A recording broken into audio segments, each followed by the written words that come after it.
Exam साधक के YouTube platform में आपका स्वागत है। सच कहा है किसी ने कि जीत से पहले जीत और हारने से पहले हार कभी नहीं माननी चाहिए। वास्तव में जरूरत यहाँ पर किस चीज की जरूरत होती है? यहाँ पर जरूरत होती है बैलेंस की, बैलेंस ऑफ लाइफ। संतुलन में जिस प्रकार से जीवन में संतुलन जरूरी होता है, उसी प्रकार जब आप अपने सिलेबस को कवर अप करते हैं तो वहां भी संतुलन की जरूरत होती है। वहां संतुलन की किस तरह से बात की जा सकती है? वहां पर संतुलन की इस तरह से बात की जा सकती है कि जो चीजें एग्जाम में पूछी जा रही हैं केवल आप उसी को पढ़ रहे हैं या संभावित क्वेश्चनों पर भी एक नजर डालकर उस चीज को आगे बढ़ा रहे हैं अपनी पढ़ाई को। यह चीज बहुत ही इंपॉर्टेंट होती है। इसी चीज को ध्यान में रखते हुए आज हमने क्या किया है कि आपके लिए जनवरी 2022 से लेकर जनवरी 2023 तक की सारी चीजें करंट अफेयर्स के रूप में सारी चीजें हमने आपको एक साथ एकत्रित की हैं। किसके संदर्भ में? प्रमुख पुरस्कार और प्रमुख सम्मान के रूप में ये सारी चीजें हमने आपके लिए बनाई है। ठीक है, इसी चीज को ध्यान में रखते हुए आज की क्लास हम शुरू करेंगे। लेकिन क्लास शुरू करने से पहले एक चीज मैं आपको बता दूं कि एक हमारी वर्ष भर की जो करंट अफेयर्स है जो स्पोर्ट्स से संबंधित है, उसमें हमने वर्ष भर की सारी जानकारी स्पोर्ट्स के तौर पर आपको दी है। उसमें कहां से कहां तक हमने कवर अप किया है? जनवरी 2022 से लेकर जनवरी 2023 तक के सारे करंट अफेयर्स को हमने इसके अंतर्गत शामिल किया है। ठीक है, तो ये सारी चीजें हम आपसे आज डिस्कस करने वाले हैं।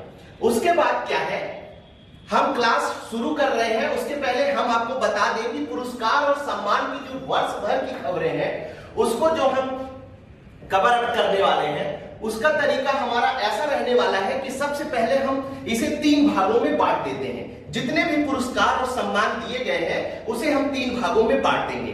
वो 3 भाग कैसे होंगे? वो 3 भाग ऐसे होंगे कि अंतरराष्ट्रीय पुरस्कार और सम्मान, विश्व स्तर पर जितने भी सम्मान और पुरस्कार दिए गए हैं सबसे पहले हम क्या करने वाले हैं उसके बारे में डिस्कस करने वाले हैं। ठीक है, उसके बाद हम क्या करने वाले हैं कि जो भी राष्ट्रीय सम्मान और पुरस्कार है उसकी जानकारी हम आपको देने वाले हैं कि कौन कौन से राष्ट्रीय पुरस्कार महत्वपूर्ण है, कौन कौन से सम्मान महत्वपूर्ण है, वो सारी जानकारी हम आपको देने वाले हैं। उसके बाद जब आगे बढ़ेंगे हम तो मध्य प्रदेश स्पेशल पुरस्कार और सम्मान, मध्य प्रदेश में कौन कौन से ऐसे पुरस्कार दिए गए हैं, कौन कौन सी ऐसी चीजें इंपॉर्टेंट है जो हमें जानना आवश्यक है। मैंने आपको क्लास शुरू होने से पहले ही बताया है कि हमने बैलेंस को सबसे ज्यादा महत्व दिया है। बैलेंस का मतलब क्या है कि प्रीवियस ईयर क्वेश्चन पेपर में जो क्वेश्चंस आए हैं और उन क्वेश्चनों को विशेष ध्यान रखते हुए इस टॉपिक के अंतर्गत हमने उस चीज को भी कवर अप किया है, पहली बात। और दूसरी बात, हम जो संभावित क्वेश्चन है उनको भी ध्यान में रखकर हमने ये चीज की है। ठीक है, उसके बाद जब हम आगे बढ़ते हैं तो सबसे पहले देख लेते हैं कि अंतरराष्ट्रीय पुरस्कार एवं सम्मान के अंतर्गत कौन कौन सी चीजें हम कवर अप करने वाले हैं। ये इस तरह से चार्ट देने से क्या होता है कि जो आगे चीजें हम पढ़ने वाले हैं उसके बारे में आपके दिमाग में एक माइंड मैप तैयार हो जाएगा।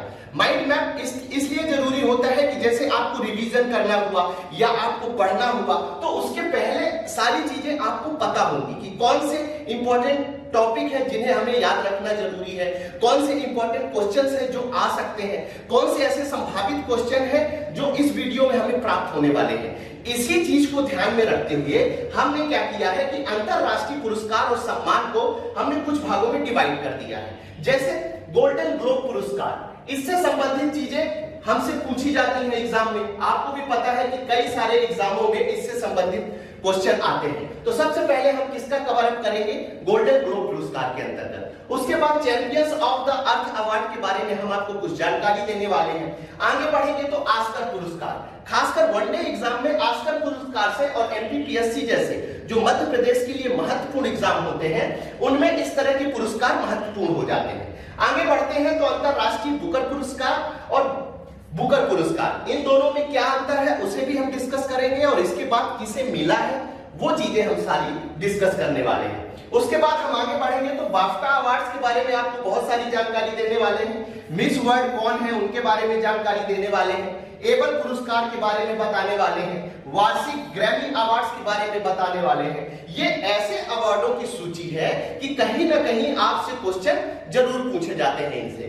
तो हमारा एक यही लक्ष्य था कि हम संभावित क्वेश्चनों को आपको एक ही वीडियो में पुरस्कार के रूप में, सम्मान के रूप में उपलब्ध करा दे, ताकि आपको किसी भी तरह की दिक्कत ना हो। ठीक है, उसके बाद पुलित्जर पुरस्कार 2022 किसको दिया गया है, उससे सारी संबंधित चीजें हम आपको देने वाले हैं। ठीक है, उसके बाद आगे बढ़ते हैं तो नोबेल पुरस्कार बहुत ही इंपॉर्टेंट है, हर साल कहीं ना कहीं इससे संबंधित क्वेश्चन पूछे जाते हैं। ठीक है, उसके बाद रेमन मैग्सेसे पुरस्कार, आईसीसी अवार्ड, क्रिकेट से संबंधित क्वेश्चन हर साल कहीं ना कहीं किसी न किसी एग्जाम में पूछे जाते हैं। ठीक है, और मिस यूनिवर्स 2022। ओवरऑल ये सारी चीजें बताने का जो हमारा लक्ष्य है वो ये लक्ष्य है कि हम आपको सबसे पहले उस चीज से रूबरू कराना चाहते हैं जो आपके एग्जामिनेशन के लिहाज से बहुत महत्वपूर्ण हो जाती है। और ये जितने भी टॉपिक हैं, जितना भी हमने कवर अप किया है, उनका क्या लक्ष्य है कि ये या तो संभावित क्वेश्चन है, मतलब जो आने वाले क्वेश्चन है, उन चीजों को ध्यान रखकर हमने सारे ये टॉपिक चुने हैं। ठीक है, चलिए आगे बढ़ते हैं। और आगे बढ़ने से पहले हम शुरुआत करना चाहेंगे कि किस तरह से सबसे पहले अंतरराष्ट्रीय पुरस्कार और सम्मान जो है उनको कैसे कवर अप करना है, वो सारी चीजें हमने डिस्कस कर ली। अब आगे बढ़ते हैं। अब जब आगे बढ़ते हैं तो हम देखते हैं कि किस तरीके से चीजें आने वाली है। तो सबसे पहले इसको क्लियर कर देते हैं। ठीक है, अब आगे बढ़ते हैं। तो सबसे पहले हमने आपसे बोला था कि हम करेंगे 79वां गोल्ड ग्लोब पुरस्कार 2022। इसमें किसको दिया गया है, सबसे पहले तो ये इंपॉर्टेंट हो जाता है, वो चीज आपको याद रखनी है कि किसको दिया गया है, वो चीज आपको इंपॉर्टेंट हो जाती है। ठीक है, और किसमें दिया गया है वो चीज, मतलब किसे दिया गया है ये इंपॉर्टेंट हो जाती है, और किस लिए दिया गया है ये इंपॉर्टेंट हो जाती है। तो इसमें ये दोनों चीजें हम कवर अप करने वाले हैं। ठीक है, और इनके टाइप भी होते हैं कि किस टाइप में कौन से पुरस्कार दिए जाते हैं। जैसे मोशन पिक्चर श्रेणियों में विजेता की यदि बात करेंगे हम, तो किसने जीता है, ये स्टीवन स्पीलबर्ग ने। आपको नाम याद रखना है, किसमें जीता है, द फेबलमैन्स में। ठीक है, स्टीवन स्पीलबर्ग, थोड़ा सा नाम टफ है, इसीलिए इसके लिए हमने क्या किया है कि जिन्होंने सुना होगा पहले, उन्हें तो नाम बड़े आसानी से याद हो जाएगा। लेकिन खुदा ना वास्ते यदि आपको नाम याद नहीं होता है तो हम अपने चैनल एग्जाम साधक में इसकी पीडीएफ उपलब्ध करा देंगे। ठीक है ना, तो उसकी पीडीएफ से आप बार बार रिवीजन करते रहेंगे तो आपको बहुत सारी चीजें समझ में आ जाएंगी। ठीक है, फिर HBO के the game of thrones prequel house of the dragon ने सर्वश्रेष्ठ टीवी सीरीज ड्रामा जीता है। हो सकता है आपसे पूछ लिया जाए कि किसने सर्वश्रेष्ठ TV series drama golden globe पुरस्कार के अंतर्गत जीता है, तो आपको ये आंसर टिक करना है। उसके बाद सर्वश्रेष्ठ अभिनेता की यदि बात की जाए तो केविन कॉस्टनर ने जीता है। किसने जीता है, आपको दो चीजें याद रखनी है। किसने जीता है, तो केविन कॉस्टनर ने सर्वश्रेष्ठ अभिनेता का पुरस्कार जीता है, और किसमें जीता है, तो टेलीविजन सीरीज में सर्वश्रेष्ठता के लिए जीता है। ठीक है, उसके बाद जब आगे बढ़ते हैं, यदि आपसे कभी पूछ लिया जाए कि सर्वश्रेष्ठ टेलीविजन सीरीज का पुरस्कार किसने जीता है, सीरीज कैसे, जैसे पंचायत सीरीज हो गई और इस तरह की जो वेब सीरीज चल रही है, उसी तरह की यदि आपसे पूछ लिया जाए कि गोल्डन ग्लोब पुरस्कार के अंतर्गत किसने सर्वश्रेष्ठ टेलीविजन सीरीज जीती है, तो वो नाम आपको बताना है एबट एलिमेंट्री का। क्या नाम बताना है आपको, एबट एलिमेंट्री का नाम आपको याद रखना है। ठीक है, उसके बाद स्टीफन स्पीलबर्ग को सर्वश्रेष्ठ निर्देशक का पुरस्कार दिया गया है, और किसके लिए दिया गया है, तो द फेबलमैन्स के लिए दिया गया है। ये दोनों चीजें आपको याद रखनी है, आपके लिए ये चीजें इंपॉर्टेंट हो जाती हैं। ठीक है, उसके बाद जब हम आगे बढ़ते हैं तो देखते हैं, क्या देखते हैं कि ग्लोबल ग्लोब्स में RR, ये अपने आप में एक बहुत बड़ी सफलता है कि ग्लोबल ग्लोब्स में हमने ये पुरस्कार जीता है। ठीक है, इसके बारे में थोड़ी सी जानकारी हम प्राप्त कर लेते हैं। अब इसमें क्या होता है कि SS राजमौली द्वारा निर्देशित फिल्म, सबसे पहले तो ये फिल्म इस साल काफी चर्चा में रही है, RRR। तो इसके निर्देशक का नाम आपको पता होना चाहिए। तो इसके निर्देशक कौन है? तो यस राजमौली का नाम आपको पता होना चाहिए। इन्होंने किस पर इनका जो नॉमिनेशन हुआ था वो 2 श्रेणियों में हुआ था, ठीक है। पहली श्रेणी कौन सी थी? सर्वश्रेष्ठ मूल गीत में इनका नॉमिनेशन हुआ था, और जो दूसरी श्रेणी थी वो ये थी कि सर्वश्रेष्ठ गैर अंग्रेजी भाषा में। लेकिन इनको केवल एक में ही पुरस्कृत किया गया है गोल्डन ग्लोब्स के अंतर्गत। कौन सा पुरस्कार इन्हें दिया गया है? तो सर्वश्रेष्ठ मूल गीत के लिए। कौन से गीत के लिए? सर्वश्रेष्ठ मूल गीत के लिए। अब नाटू नाटू आप इस समय खूब देखते होंगे, वो पैर इधर उधर करके, और जो डांस करने में खूब प्रचलित है इस समय ये वाला। बड़े बड़े नेता, बड़े बड़े अभिनेता इसको जगह जगह पर करते हैं। कपिल शर्मा जैसे शो में अधिकतर आपको नाटू नाटू पे लोग डांस करते हुए दिख जाएंगे, ठीक है। तो ये चीज आपको याद रखना है। यदि आपसे पूछ लिया जाए कि गोल्डन ग्लोब्स अवार्ड किस गीत, सर्वश्रेष्ठ मूल गीत के रूप में किस गीत को दिया गया है, तो नाटू नाटू को दिया गया है। और ये किस फिल्म से संबंधित है? तो RRR से संबंधित है। और आर के निर्देशक कौन है? तो आपको याद रखना है SS राजमौली। और ये जो सर्वश्रेष्ठ अंग्रेजी भाषा फिल्म का पुरस्कार जीता है, ये जीता है अर्जेंटीना की एक मूवी है 1985। मैंने अभी आपको बताया था कि 2 में नॉमिनेशन हुआ था, जिसमें से सर्वश्रेष्ठ गैर अंग्रेजी भाषा में ये नहीं जीत पाई है पुरस्कार। तो सर्वश्रेष्ठ गैर अंग्रेजी भाषा में अर्जेंटीना की 1985 ने ये पुरस्कार जीता है, ठीक है। चलिए अब आगे बढ़ते हैं और बात करते हैं champions of the earth award 2021, ठीक है। इसके आगे भी हम आपसे चर्चा करेंगे, लेकिन यहां पर इंपॉर्टेंट क्या हो जाता है कि सबसे पहले हम किसकी चर्चा कर ले? तो सबसे पहले 2021 की चर्चा कर लेते हैं, ठीक है। ये किसके द्वारा दिया जाता है? तो UNEP, united nation environment programme के द्वारा ये अवार्ड पूछा जाता है। तो पहला क्वेश्चन यहां पर ये बन सकता है कि champions of the earth award किस संस्था के द्वारा प्रदान किया जाता है? तो आपको क्या लगाना है? यूनाइटेड नेशन एनवायरनमेंट प्रोग्राम के द्वारा दिया जाता है। पहला क्वेश्चन ये आपको याद रखना है, क्योंकि इस समय ये ट्रेंड आया है कि इस तरह के क्वेश्चन आपसे पूछे जाते हैं। उसके बाद ये जो है champions of the earth award इसलिए महत्वपूर्ण हो जाता है क्योंकि ये 4 महिलाओं को दिया गया है। कितनी महिलाओं को दिया गया है? 4 महिलाओं को दिया गया है, ठीक है। अब ये 4 श्रेणियों में दिया गया है। प्रेरणा और कार्रवाई में दिया जाता है, ये नीतिगत नेतृत्व के लिए दिया जाता है, उद्यमी दूरदृष्टि के लिए दिया जाता है, उसके बाद विज्ञान और नवाचार के लिए दिया जाता है, ठीक है। तो इन 4 भागों पर दिया जाता है। तो पहला जो है प्रेरणा और कार्रवाई के लिए, तो सी वुमेन ऑफ द मिलेनिया, ठीक है, एक वुमेन ग्रुप है, उनको ये पुरस्कार दिया गया है, ये आपको याद रखना है। उसके बाद यदि नीतिगत नेतृत्व के अंतर्गत पूछ लिया जाए कि champions of the earth award 2021 किसे दिया गया है, तो वो नाम है बारबोडास की प्रधानमंत्री मिया मोटाली। तो पहला क्वेश्चन तो यही बन सकता है, सीधा सीधा आपसे पूछा जा सकता है कि champions of the earth award किस नीतिगत नेतृत्व के अंतर्गत किसे दिया गया है? तो मिया मोटाली को दिया गया है। दूसरी बात, केवल आपसे यह पूछा जा सकता है कि मिया मोटाली, क्या क्वेश्चन बन सकता है अगला? मिया मोटाली किस विधा से संबंधित है, कहां से संबंधित है? राजनीति से संबंधित है, खेल से संबंधित है, या जो अन्य चित्रकला से संबंधित है, अन्य विधाएं हैं उनसे संबंधित है। तो आपको याद रखना है कि नीतिगत नेतृत्व के लिए ये प्रधानमंत्री है, तो किस विधा से संबंधित होंगी? ये राजनीति से संबंधित होंगी, ठीक है। उसके बाद नेक्स्ट क्वेश्चन आपसे पूछा जा सकता है, champions of the earth award के अंतर्गत उद्यमी दूरदृष्टि के लिए किसे पुरस्कृत किया गया है? तो किर्गिस्तान की मारिया कोलेस्निकोवा, नाम याद रखिएगा थोड़ा सा, मारिया कोलेस्निकोवा, ये नाम आपको याद रखना है। हो सकता है केवल ये नाम दे दें और पूछ ले किससे संबंधित है, ठीक है।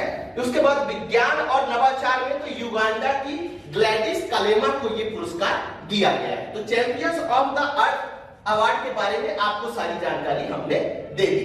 अब बढ़ते हैं हम आगे और बात करते हैं champions of the earth life time achievement award 2022। आपको कंफ्यूजन नहीं पालना है किसी भी तरीके का, ठीक है।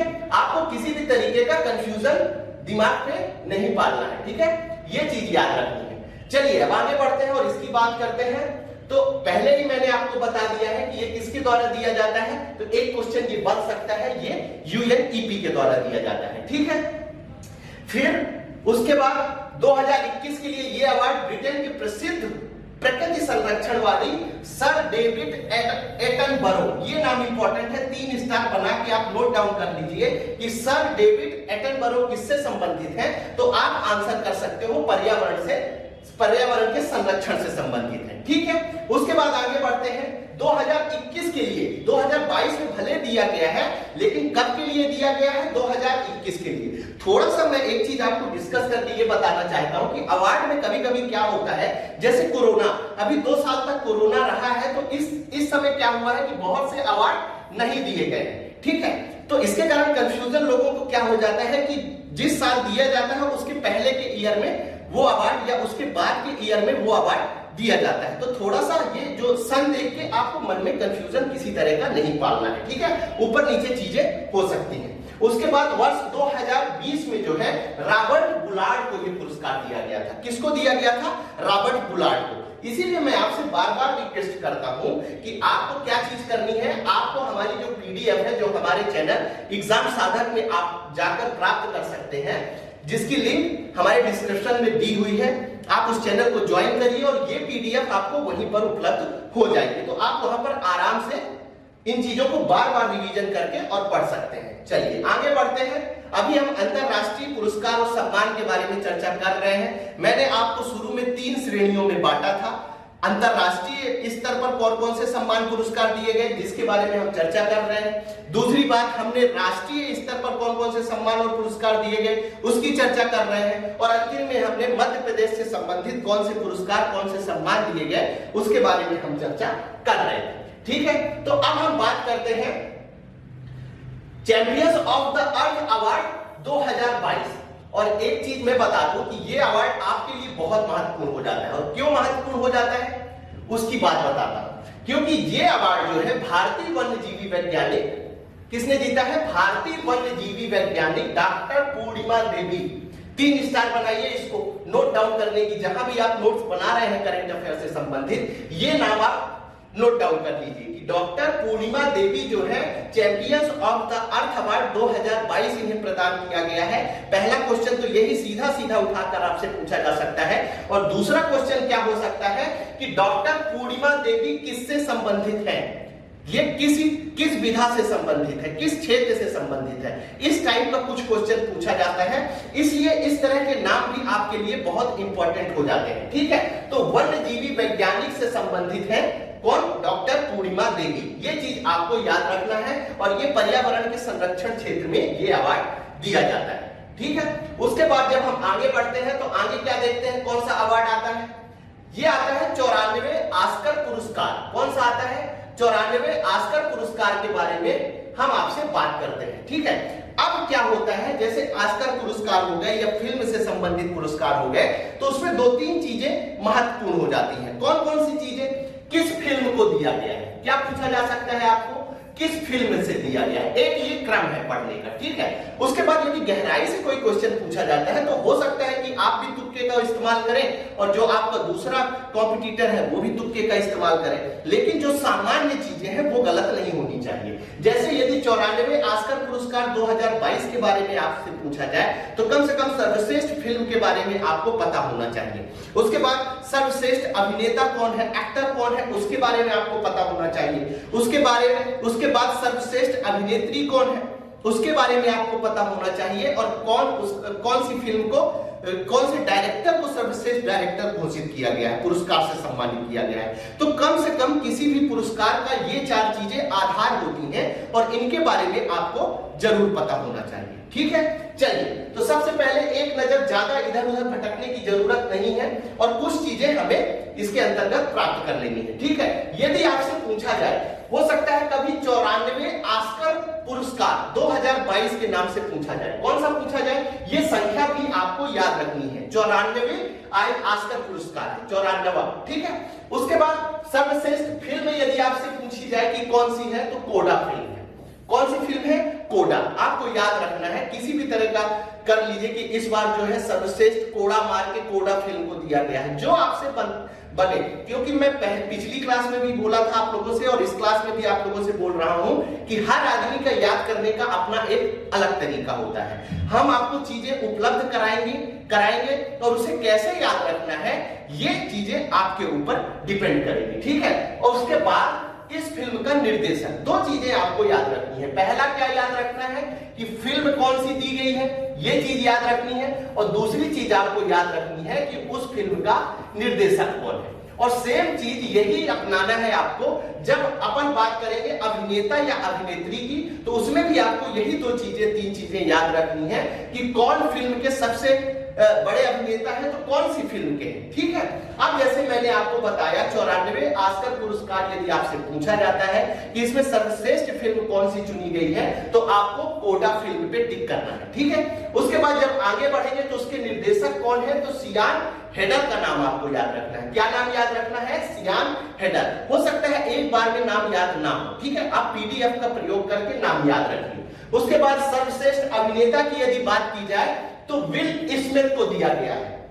किसको दिया गया है सर्वश्रेष्ठ पुरस्कार ऑस्कर के अंतर्गत अभिनेता के रूप में, तो विल स्मिथ को दिया गया है। किस फिल्म के लिए दिया गया है, तो किंग रिचर्ड के लिए दिया गया है। कौन सी फिल्म के लिए दिया गया है, किंग रिचर्ड के लिए दिया गया है, ठीक है। उसके बाद अभिनेत्री की ओर बढ़ते हैं तो जेसिका चेस्टन को दिया गया है। किसको दिया गया है, जेसिका चेस्टन को सर्वश्रेष्ठ अभिनेत्री का पुरस्कार दिया गया है। और किस फिल्म के लिए दिया गया है, तो द आईज ऑफ टैमी फे, ठीक है। किसके लिए दिया गया है, द आईज ऑफ टैमी फे, इस फिल्म के लिए दिया गया है अभिनेत्री को। आगे बढ़ते हैं सर्वश्रेष्ठ सहायक अभिनेता, ठीक है। ये चार चीजें तो आपको याद ही रखनी है, ठीक है। उसके बाद हो सकता है आपसे पूछ लिया जाए कभी सहायक अभिनेता के रूप में, तो ट्राय पोत्सुर को दिया गया है। किसको दिया गया है, ट्राय पोत्सुर को दिया गया है फिल्म कोडा के लिए। और यही जो सर्वश्रेष्ठ फिल्म है उसी के ये सहायक अभिनेता है ट्राय पोत्सुर, ठीक है। फिर सहायक अभिनेत्री का भी आपसे पूछा जा सकता है, तो एलियाना डिबोस को दिया गया है। किसको दिया गया है,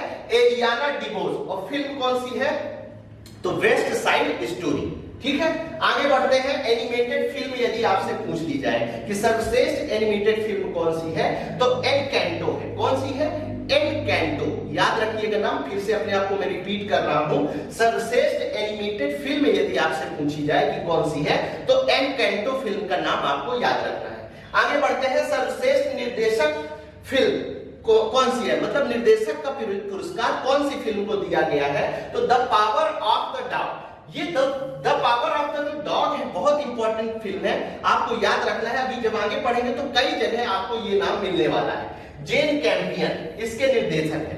तो ठीक है, ये बहुत सारे अवार्ड मिले हैं इस मूवी को। कौन सी मूवी को, the power of the dog, ठीक है। और इसके निर्देशक कौन है ये आपको याद रखना है, तो जेन कैम्पियन जो है इसके निर्देशक है, ठीक है। अब आगे बढ़ते हैं और बात करते हैं 94, इसी से संबंधित कुछ अन्य जानकारी हम आपको दे देते हैं, क्योंकि अभिनेता अभिनेत्री के अलावा कभी कभी सर्वश्रेष्ठ संगीत के बारे में भी आपसे क्वेश्चन पूछ लिया जाता है। क्या किया जाता है, सर्वश्रेष्ठ संगीत के बारे में भी आपसे क्वेश्चन पूछ लिया जाता है। तो कौन सा है, ड्यून, हैंस जिमर, ठीक है। उसके बाद सर्वश्रेष्ठ संगीत no time to no die, ठीक है, no time to no die को दिया गया है। उसके बाद इसमें फिल्म ड्यून को विभिन्न श्रेणियों में सर्वाधिक ऑस्कर पुरस्कार दिया गया है। हो सकता है आपसे पूछ लिया जाए कि 94 ऑस्कर पुरस्कार के अंतर्गत सबसे अधिक पुरस्कार पाने वाली फिल्म का नाम क्या है, तो वो कौन सी फिल्म है, ड्यून पुरस्कार है। और इसे 6 पुरस्कार दिए गए हैं। कितने पुरस्कार दिए गए हैं, 6 पुरस्कार दिए गए हैं। जबकि the film the power of the dog को सर्वाधिक 12 श्रेणियों में नामांकित किया गया है। आपको यहाँ पर धोखा नहीं खाना है। नामांकित करने का मतलब ये होता है कि वो टॉप 4 या टॉप 5 में है, ठीक है, लेकिन सबसे अधिक उनमें से पुरस्कार सबसे अधिक मिले ये इंपॉर्टेंट नहीं है। तो जो ड्यून फिल्म है इसको सबसे अधिक पुरस्कार दिए गए हैं। कितने पुरस्कार दिए गए हैं, तो 6 पुरस्कार दिए गए हैं। ये चीज आपको याद रखनी है, ठीक है। उसके बाद जब हम आगे बढ़ते हैं तो बात करते हैं अंतरराष्ट्रीय बुकर पुरस्कार की। किसकी बात करते हैं, अंतरराष्ट्रीय बुकर पुरस्कार, ठीक है। अंतरराष्ट्रीय बुकर पुरस्कार जो है कि विजेता लेखिका कौन है, गीतांजलि श्री, ये नाम याद रखना है आपको। कौन सा है? अंतरराष्ट्रीय बुकर पुरस्कार किसको दिया गया है? तो गीतांजलि श्री और अमेरिकी अनुवादक है डेजी रॉकवेल। दोनों का नाम इंपॉर्टेंट हो गया है, ठीक है। क्यों इंपॉर्टेंट हो गया है? क्योंकि भारतीय भाषा की पहली पुस्तक है जिसे हाई प्रोफाइल पुरस्कार यह मिला है। और पुस्तक का नाम क्या है? तो रेत समाज हिंदी में कहा जाता है और टॉम ऑफ द सैंड जो है इंग्लिश में कहा जाता है इस नाम को। एक बार फिर से मैं बताता हूं, गीतांजलि श्री का नाम याद रखना है।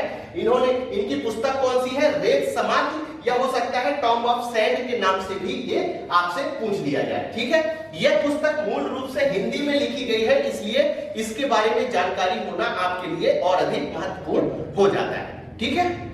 अब हम बात करते हैं बुकर पुरस्कार की। अभी अंतरराष्ट्रीय बुकर पुरस्कार की बात की थी हमने। किसकी बात की थी? अंतरराष्ट्रीय बुकर पुरस्कार 2022 की बात करी थी।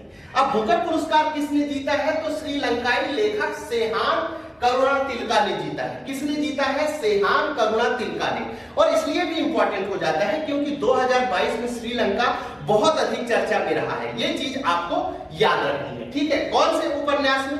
दो चीजें कम से कम आपको बुकर पुरस्कार 2022 जो दिया गया है उसके अंतर्गत याद रखनी है। पहली बात कि किसको मिला गया है? तो सेहान करुणातिलक। और पूछने का जो तरीका होगा वो दो तरीके से होगा। पहला क्या है? सीधा पूछ लिया जाएगा कि बुकर पुरस्कार 2022 किसे दिया गया है? तो सेहान करुणातिलक को दिया गया है, ये चीज आपको याद रखनी है। और दूसरा पूछा जा सकता है कि इनका नाम दे देगा, सेहान करुणातिलका किससे संबंधित है, ऐसा भी पूछा जा सकता है आपको। साहित्यकार है, चित्रकार है, नृत्यकार है, या दूसरी विधा से संबंधित है, ठीक है। तो ये चीज याद रखनी है। और दूसरी बात, इनका उपन्यास कौन सा है? तो ये आपको याद रखना है। इनका उपन्यास है the seven moons of Maali Almeida.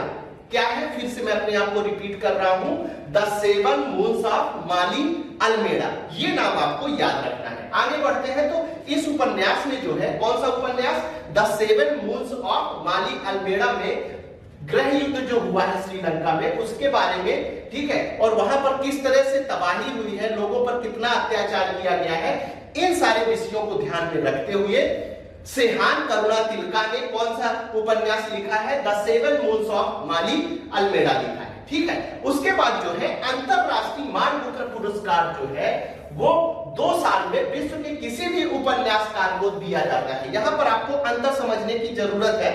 यहां पर अंतर समझने की जरूरत है कि अंतरराष्ट्रीय मान बुकर पुरस्कार जो है 2 साल में विश्व के किसी भी उपन्यासकार को दिया जाता है, जबकि मान बुकर पुरस्कार जो है वो केवल कॉमनवेल्थ राष्ट्रमंडल के देश जो होते हैं उन्हीं को ये पुरस्कार दिया जाता है, ठीक है। तो दोनों का अंतर आपको समझ में आ गया।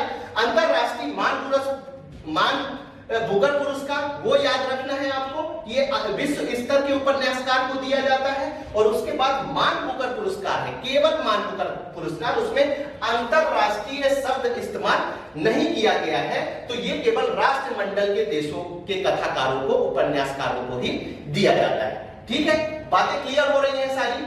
चलिए अब आगे बढ़ते हैं और नेक्स्ट पुरस्कार पर नजर डालते हैं और बात करते हैं हम बाफ्टा पुरस्कार की। मैं पहले भी आपको बताया हूं और अभी भी बताया हूं कि कोई भी आलतू फालतू की चीजें इस वीडियो में शामिल नहीं की गई हैं, क्योंकि हमारे चैनल का उद्देश्य ही है सीधी बात, नो बकवास, ठीक है। मतलब की चीजें ही हम आपको उपलब्ध कराएंगे। तो 75वें बाफ्टा अवार्ड की बात कर लेते हैं 2022, ठीक है।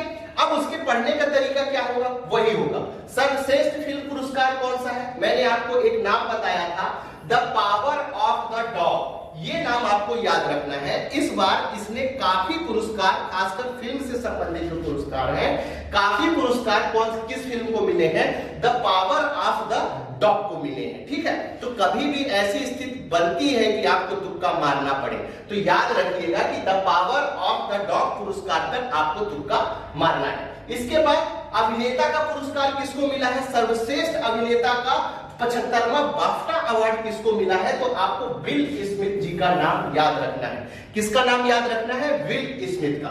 उसके बाद यदि सर्वश्रेष्ठ अभिनेत्री की बात करें तो किसको मिला है? जोआना स्केलान को। किसको मिला है? जोआना स्केलान को सर्वश्रेष्ठ अभिनेत्री का पुरस्कार मिला है। आगे बढ़ते हैं तो निर्देशक। मूवी याद रखनी है आपको, सर्वश्रेष्ठ अभिनेता याद रखना है, सर्वश्रेष्ठ अभिनेत्री याद रखनी है, और उसके बाद सर्वश्रेष्ठ निर्देशक का नाम भी। बाफ्टा पुरस्कार किसको दिया गया है सर्वश्रेष्ठ निर्देशक के अंतर्गत? तो जैक कैम्पियन का नाम दिया गया है। और ये कौन सी फिल्म में दिया गया है इन्हें? तो द पावर ऑफ डॉग। ठीक है, the power of dog. Hindi मत करिएगा, नहीं तो इसका अर्थ का अनर्थ हो जाएगा। कुत्तों की शक्ति, कुछ इस टाइप की हिंदी होगी, इसलिए प्लीज इंग्लिश से ही इसका नाम याद रखिए आप, तो बेहतर होगा। ठीक है, फिर एक चीज और हुई है बाफ्टा अवार्ड में, वो आपको याद रखनी है कि हमारे जो भारत की प्रसिद्ध गायिका लता मंगेशकर जी रही हैं, उनके लिए एक मेमोरियल खंड प्रस्तुत किया गया है, किसमें? बाफ्टा अवार्ड में। तो हो सकता है आपसे पूछ लें कि बाफ्टा अवार्ड के अंतर्गत भारत के कौन सी महान गायिका को या कौन से महान व्यक्तित्व को द मेमोरियल खंड में शामिल किया गया है? तो आपको याद रखना है लता मंगेशकर जी को सम्मिलित किया गया है। ठीक है, किसी तरह का कंफ्यूजन तो नहीं हो रहा है। यहाँ पर लता मंगेशकर जी, यदि बाफ्टा से संबंधित कोई क्वेश्चन ऐसा आ जाए कि उसमें इंडियन के बारे में पूछा जाए, किसके बारे में पूछा जाए? यदि इंडियन के बारे में पूछा जाए तो ये चीज आपको याद रखनी है। ठीक है, उसके बाद आगे बढ़ते हैं और बात करते हैं मिस वर्ल्ड 2021। ठीक है, 21 की है, 22 में इनको अवार्ड दिया गया है। ये थोड़ा सा कंफ्यूजन वाला है, इसलिए आपको कंफ्यूजन बिल्कुल नहीं पाड़ना है। ठीक है, तो मिस वर्ल्ड 2021 जो अभी अंतिम मिस वर्ल्ड का अवार्ड दिया गया है, ये दिया गया है कैरोलिना बिलावस्का को। किसको दिया गया है? कैरोलिना बिलावस्का को। अब यहाँ पर जैसे मिस वर्ल्ड हो गया, मिस यूनिवर्स हो गए, इस तरह के जो क्वेश्चन आते हैं, तो इसमें आपको दो चीजें याद रखनी है। पहली कि किसने प्राप्त किया ये याद रखना है, और किस देश से संबंधित है, दो चीजें आपको याद रखना है। ठीक है, और नाम तो कम से कम आपको पता ही हो, क्योंकि नाम इस समय ये ट्रेंड में है। वो नाम दे देते हैं, उल्टा क्वेश्चन अब पूछने लगे हैं। सीधा क्वेश्चन ना पूछ के वो नाम दे देते हैं और पूछ लेते हैं कि ये किससे संबंधित है, और नीचे उसका आंसर लिख देंगे कि ये इनको ये अवार्ड दिया गया है, इनसे ये इससे संबंधित है, ये चीजें। ठीक है, तो मिस वर्ल्ड 2021 की यदि बात की जाए तो कैरोलिना बिलावस्का को दिया गया है, और ये किस देश से संबंधित है? तो ये पोलैंड से संबंधित है। ये चीज आपको याद रखनी है। और 2020 की यदि हम बात करें तो भारतीय मूल की मिस जमैका की है। कौन? टोनी एनसिंग। इनका काफी चर्चा हुआ था, आपको याद होगा। तो टोनी एनसिंग को वर्ष 2020 का दिया गया है मिस वर्ल्ड का पुरस्कार, और 2021 का जो पुरस्कार दिया गया है वो कैरोलिना बिलावस्का को दिया गया है। मैं आपको क्या बोल रहा हूं कि सन को लेकर थोड़ा सा कंफ्यूजन रहता है, इसलिए ध्यान से याद रखिएगा इन चीजों को। किसी तरह का हो सकता है कि आप 2000 मिस वर्ल्ड 2021 के बारे में पूछ ले और उसमें दोनों नाम दे दे, और ये होता है, वहीं पर कंफ्यूजन होता है। जो एक दो नंबर से रह जाते हैं वो इसी तरह के क्वेश्चन उनसे मिस हो जाता है। हो सकता है वो आपसे पूछ ले 2021 और नाम कौन सा दे दे, कैरोलिना बिलावस्का का भी नाम दे सकते हैं, और जमैका की टोनी एनसिन का भी नाम दे सकते हैं। ठीक है, तो ये चीज आपको याद रखनी है। और कोई भी पुरस्कार हो, ठीक है, कम से कम दो तीन चीजें कि किसने पाया है, किस विधा में उन्हें मिला है पुरस्कार, ये सारी चीजें आपको याद रखनी है। ठीक है, उसके बाद जब हम आगे बढ़ते हैं तो बात करेंगे एबल पुरस्कार। ठीक है, एबल पुरस्कार कब का? 2022 का। ठीक है, तो ये प्रतिष्ठित पुरस्कार जो है गणित, सबसे पहले तो गणित में ये पुरस्कार दिया जाता है। तो अमेरिका के डेनिस पार्नेल सुल्विन है। कौन है? अमेरिका के प्रसिद्ध गणितज्ञ है ये डेनिस पार्नेल सुल्विन। ये नाम आपको रखना है याद। एबल पुरस्कार 2022 किसे दिया गया है यदि ये पूछ लिया जाए तो डेनिस पार्नेल सुल्विन को ये पुरस्कार दिया गया है। ठीक है, और ये पुरस्कार किसमें दिया गया है? तो टोपोलॉजी, विशेष रूप से इसके बीजगणित, ज्यामिति और गतिशील पहेलियों के लिए ये पुरस्कार दिया गया है। ठीक है, ये याद रखना है। इस पुरस्कार की स्थापना के लिए Niels Henrik Abel memorial fund द्वारा 2002 में नार्वे में इसकी शुरुआत की गई थी। ये चीज आपको एबल पुरस्कार के बारे में याद रखनी है। एक बार फिर से मैं आपको बता दूं कि हम आपको उतनी ही चीज उपलब्ध करा रहे हैं जितने की जरूरत है। इधर उधर भटकने की जरूरत नहीं है। ठीक है, उतने में फोकस हो कि यदि आप चीजें सही तरीके से प्राप्त कर पा रहे हैं और सही तरीके से पढ़ पा रहे हैं तो ये आपके लिए अच्छा है। अब हम बात करते हैं 64वें वार्षिक ग्रैमी अवार्ड 2022 की। कौन से अवार्ड की? 64वें ग्रैमी अवार्ड, वार्षिक ग्रैमी अवार्ड 2022 की। ठीक है, तो इसमें महत्वपूर्ण ये हो जाता है कि भारतीय मूल की जो रिकी केज है, कौन है?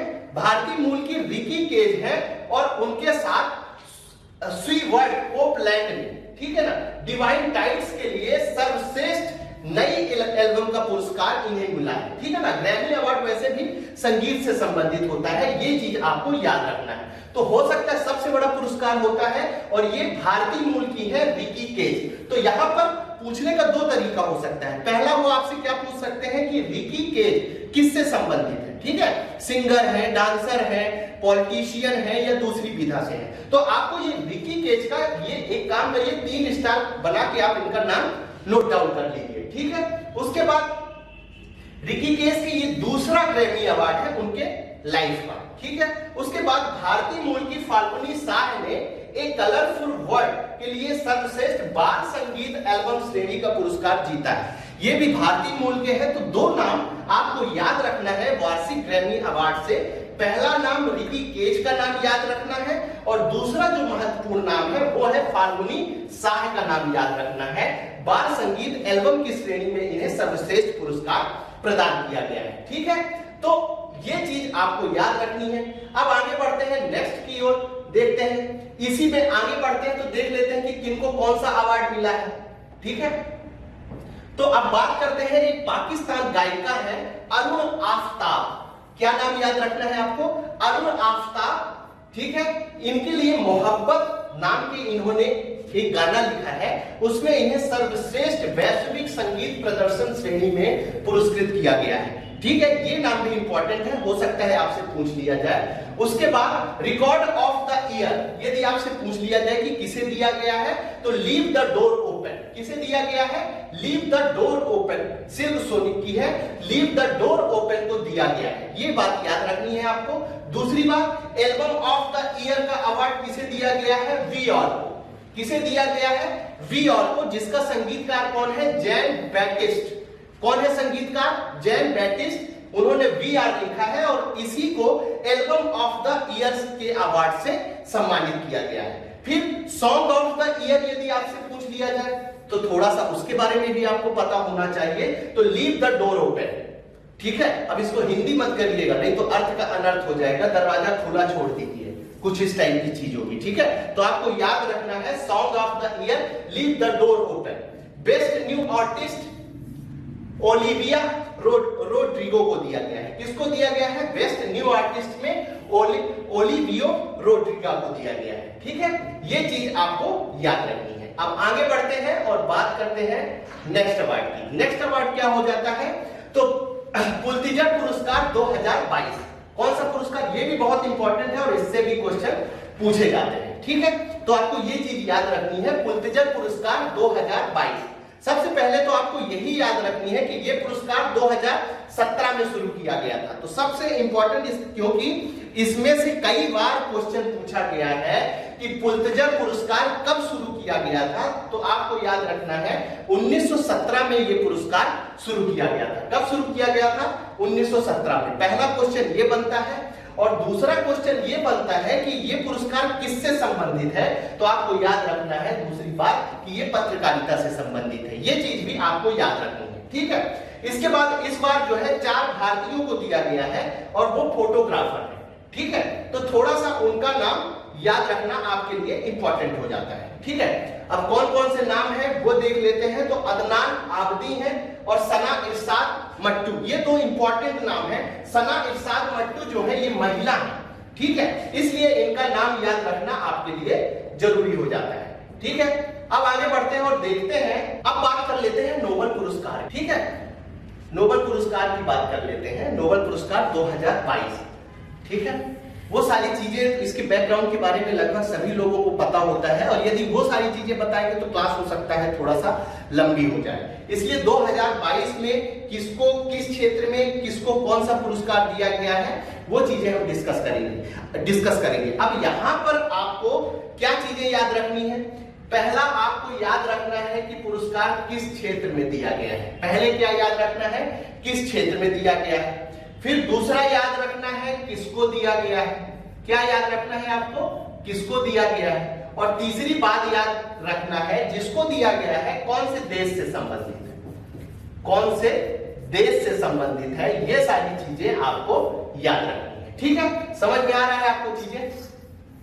ठीक है, तो ये चीजें आपको याद रखनी है। अब बात कर लेते हैं कि किसको दिया गया है। सबसे पहले हम बात करेंगे नोबेल, ये थोड़ा सा दिक्कत हो गया है, शांति की बात करेंगे सबसे पहले कि कौन सी पुरस्कार शांति में किसको किसको दिया गया है। तो पहला नाम आता है एलएस बियालियातास्की। क्या नाम आता है? एलएस बियालियातास्की। ठीक है, ये किस देश से है? तो बेलारूस से संबंधित है। ये चीज आपको याद रखनी है।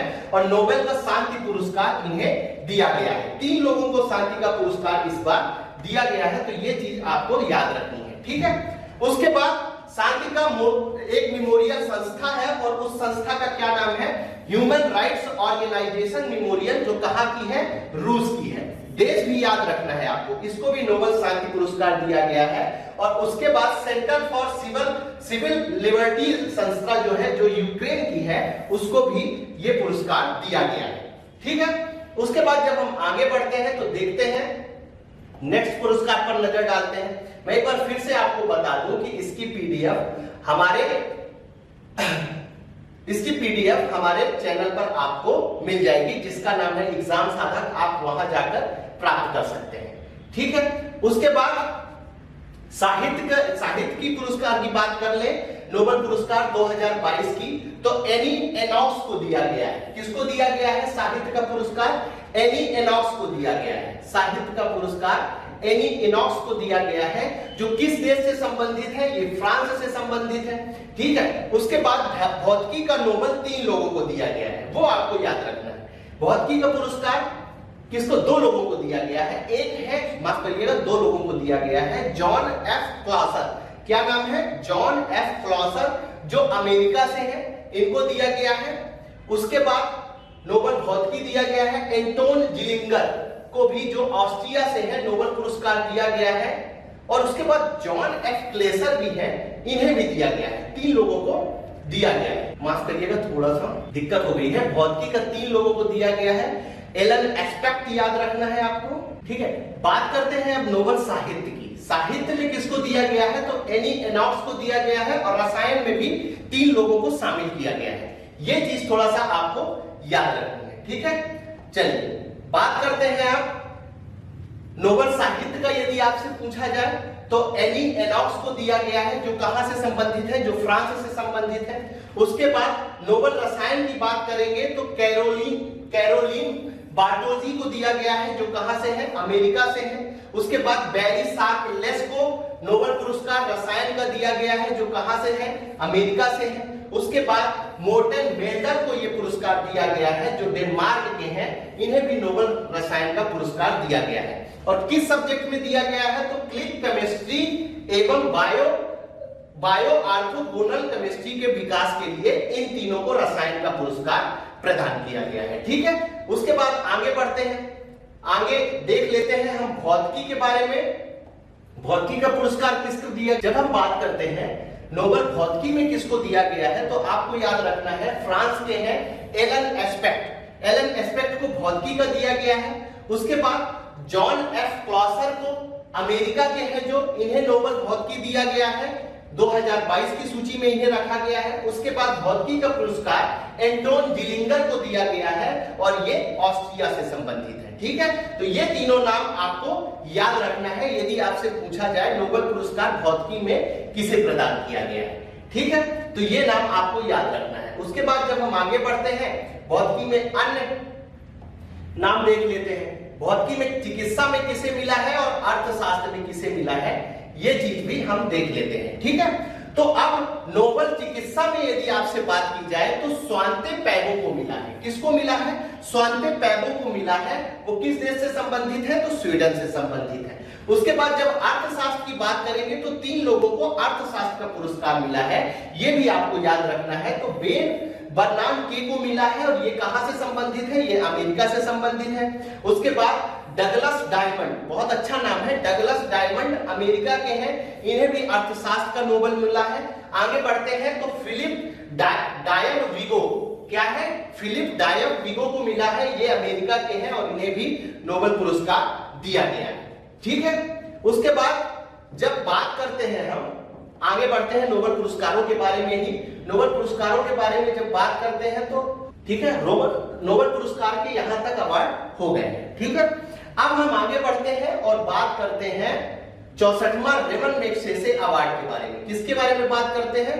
64वें रेमन मैगसेसे पुरस्कार जो 2022 में दिया गया है। ठीक है, तो सबसे पहले तो आपको याद रखना है कि यह पुरस्कार 1957 में शुरू किया गया था, क्योंकि इनसे संबंधित क्वेश्चन पूछे जाते हैं कि रेमन मैगसेसे अवार्ड कब से शुरू किया गया है। तो 1957 में स्थापित रेमन मैगसेसे अवार्ड एशिया का सबसे बड़ा पुरस्कार है, एशिया के नोबेल के नाम से भी इसे जाना जाता है। अब 2022 में किन्हें किन्हें दिया गया है और ये कौन कौन से देशों से संबंधित है, तो ये बात भी आपके लिए थोड़ा सा इंपॉर्टेंट हो जाती है। ठीक है, जैसे सोथियारा छिम, ये कंबोडिया से है, इन्हें रेमन मैगसेसे पुरस्कार दिया गया है। बर्नाडेट जे मैड्रिड फिलीपींस के हैं, इन्हें ये पुरस्कार दिया गया है। तदाशी हटोरी जो जापान के हैं, इन्हें यह पुरस्कार दिया गया है। और इसके साथ ही गैरी वेन चिगिप इंडोनेशिया के हैं और इन्हें भी इस पुरस्कार के अंतर्गत रखा गया है। और रेमन मैगसेसे महत्वपूर्ण रूप से सामाजिक सुधारों के क्षेत्र में ये पुरस्कार प्रदान किए जाते हैं। ठीक है, ये नाम आपको याद रखने हैं, क्योंकि इन अब नाम जो पूछने का तरीका होगा दो ही तरीके से, या तो सीधा पूछ लेंगे कि 2022 का रेमन मैगसेसे अवार्ड किसे दे दिया गया है, या इनमें से कोई नाम दे देंगे और उनसे संबंधित चीज आपसे पूछ लेंगे। ठीक है, अब बात कर लेते हैं आईसीसी अवार्ड। अब बात करते हैं आईसीसी अवार्ड 2021 की।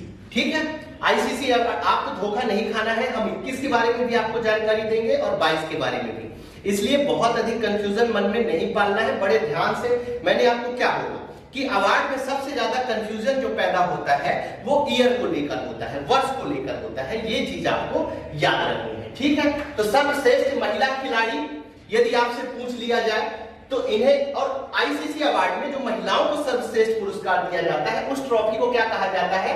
Rachel Heyhoe flint trophy. कभी कभी इसके नाम से भी क्वेश्चन पूछ लिया जाता है कि ICC award Rachel Heyhoe flint trophy 2021 किसे प्रदान किया गया है, तो ये भारत की स्मृति मंधाना जी को प्रदान किया गया है।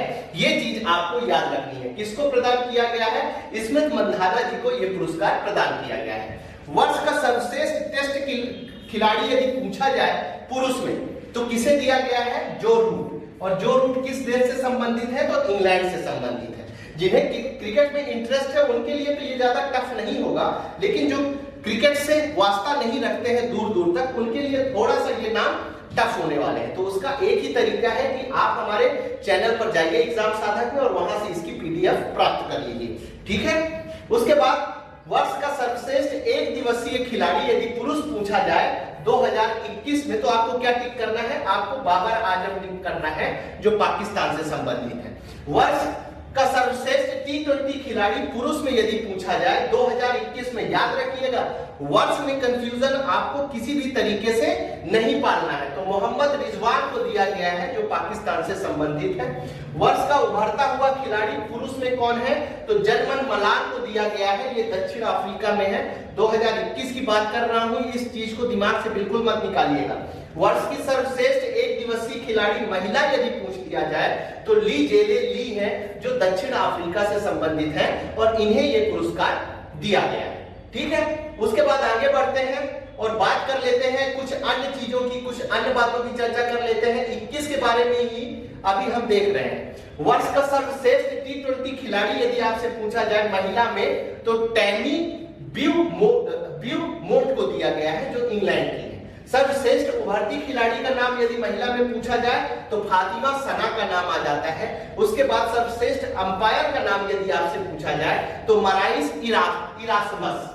ठीक है, सर्वश्रेष्ठ अवार्ड अभी हम किसकी बात कर रहे थे? 2021 की। ये चीज आपको याद रखना है, ठीक है, क्योंकि सन में बहुत कंफ्यूजन होता है। ठीक है, अब हम बात करेंगे 2022 की। ठीक है, जिस प्रकार से 2021 को हमने देखा वही तरीका हम क्या अप्लाएंगे 2022 के बारे में। ठीक है, अब उसमें से पहला क्वेश्चन क्या आएगा, आ सकता है कि आईसीसी पुरुष T20 international cricketer of the year award किसे दिया गया, तो सूर्य कुमार यादव को दिया गया। किसे दिया गया, सूर्य कुमार यादव को दिया गया। उसी प्रकार आपसे महिला का भी पूछा जा सकता है कि आईसीसी महिला T20 international cricketer of the year किसे, तो ऑस्ट्रेलिया की एक ऑलराउंडर है जिनका नाम है ताहिला मैकरा। क्या नाम है, ताहिला मैकरा। इस तरह से आपको नाम याद रखने हैं। आईसीसी इमर्जिंग पुरुष क्रिकेटर ऑफ द ईयर यदि आपसे पूछा जाए तो दक्षिण अफ्रीका के तेज गेंदबाज हैं मार्को यानसिन। कौन है, मार्को यानसिन, उनका नाम आपको याद रखना है। आईसीसी इमर्जिंग महिला क्रिकेटर ऑफ द ईयर यदि आपसे पूछा जाए तो भारत की तेज गेंदबाज रेणुका सिंह है। पिछली बार जब हम स्पोर्ट की चर्चा कर रहे थे तो रेणुका सिंह का कई बार नाम आया था। याद रखिएगा, इनमें व्यक्तित्व से भी क्वेश्चन बन सकता है कि रेणुका सिंह किस विधा से संबंधित है। ठीक है, तो आपको इनका नाम याद रखना है। और यदि अंपायर ऑफ द ईयर पूछ लिया जाए 2022 का तो रिचर्ड इलिंगवर्थ का नाम आपको याद रखना है। किसका नाम याद रखना है, रिचर्ड इलिंगवर्थ का नाम आपको याद रखना है। उसके बाद कुछ अन्य महत्वपूर्ण पुरस्कार दिए गए हैं, उसके बारे में भी हम आपसे चर्चा कर लेते हैं। यदि पूछ लिया जाए 2022 में कि आईसीसी पुरुष one day cricketer of the year, तो पाकिस्तान के बाबर आजम को यह पुरस्कार दिया गया है, ये नाम याद रखना है। आईसीसी महिला one day cricketer of the year यदि आपसे पूछ लिया जाए तो इंग्लैंड की ऑलराउंडर नेट सीवर को यह पुरस्कार दिया गया है, ये भी आपको याद रखना है। आईसीसी पुरुष cricketer test cricketer of the year, तो क्रिकेटर के ऑलराउंडर है वेन स्टोक्स, इनका नाम भी आपको याद रखना है। ठीक है, और पहले भी मैंने आपसे बताया है कि हो सकता है इस तरह से क्वेश्चन आ सकता है कि आईसीसी महिला क्रिकेटर ऑफ द ईयर किसे दिया गया है, उस ट्रॉफी का नाम है रचेल हेगोई फ्लिंट ट्रॉफी। ठीक है, तो ये नाम आपको याद रखना है। इसी तरह पुरुष क्रिकेटर ऑफ द ईयर में सर गिल्ड रोबर्ट्स ट्रॉफी के नाम से यदि आपसे पूछ लिया जाए तो बाबर आजम को दिया गया है और नेट सीवर को यह पुरस्कार दिया गया है। तो ये दोनों चीजें आपको याद रखनी है। ठीक है, चलिए अब आगे बढ़ते हैं और बात कर लेते हैं मिस यूनिवर्स 2022। तो अमेरिका मिस यूनिवर्स 2022 की बात कर लेते हैं। 2022 की जब बात करते हैं तो यह पुरस्कार अमेरिका की आर बॉनी, थोड़ा सा नाम टफ है लेकिन याद तो रखना पड़ेगा क्योंकि एग्जाम में पूछा जा सकता है। आर बॉनी गैब्रियल को मिस यूनिवर्स का खिताब दिया गया है। किसको दिया गया है, आर बॉनी गैब्रियल को मिस यूनिवर्स का खिताब दिया गया है। प्रतियोगिता का आयोजन लुइसियाना यूएसए में हुआ है और भारत की तरफ से जो अपने प्रतिस्पर्धा में भाग लिया था उनका नाम है दिविता राय। ठीक है, और पिछले वर्ष मतलब 21 में जो विजेता रही है मिस यूनिवर्स की वो भारत की हरनाज संधू रही है। याद रखिएगा, सन में ईयर में आपको कंफ्यूजन नहीं खाना, नहीं किसी भी तरह का मन में कंफ्यूजन नहीं पालना है। 2021 यदि यूनिवर्स पूछ लिया जाए मिस यूनिवर्स का 2021 में किसे पुरस्कार दिया गया है तो आपको नाम याद रखना है हरनाज संधू का। ठीक है, चलिए आगे बढ़ते हैं और अब हम बात करते हैं एक इंफॉर्मेशन आपको दे दूं कि हमारे चैनल एग्जाम साधक में इंग्लिश की लगातार क्लासेस हम उन बच्चों के लिए चला रहे हैं जिनको इंग्लिश बहुत बड़ी एक समस्या बनी हुई है। तो जैसे अब वनडे एग्जाम आने वाले हैं, पटवारी हो गए या जो अन्य एग्जाम आने वाले हैं, तो प्रत्येक रात को 9 बजे हम पटवारी से संबंधित टॉप एमसीक्यूज आपको उपलब्ध कराने की कोशिश कर रहे हैं। तो आप हमारे चैनल के साथ जुड़कर इसका लाभ उठा सकते हैं। ठीक है, जैसे अभी लगभग हमारी 7 से 8 क्लासेस हमने अपने चैनल पर अपडेट कर दी हैं। पैसिव वॉइस तक की क्लासेस आपको हमारे चैनल पे मिल जाएंगी। ठीक है, चलिए अब आगे बढ़ते हैं।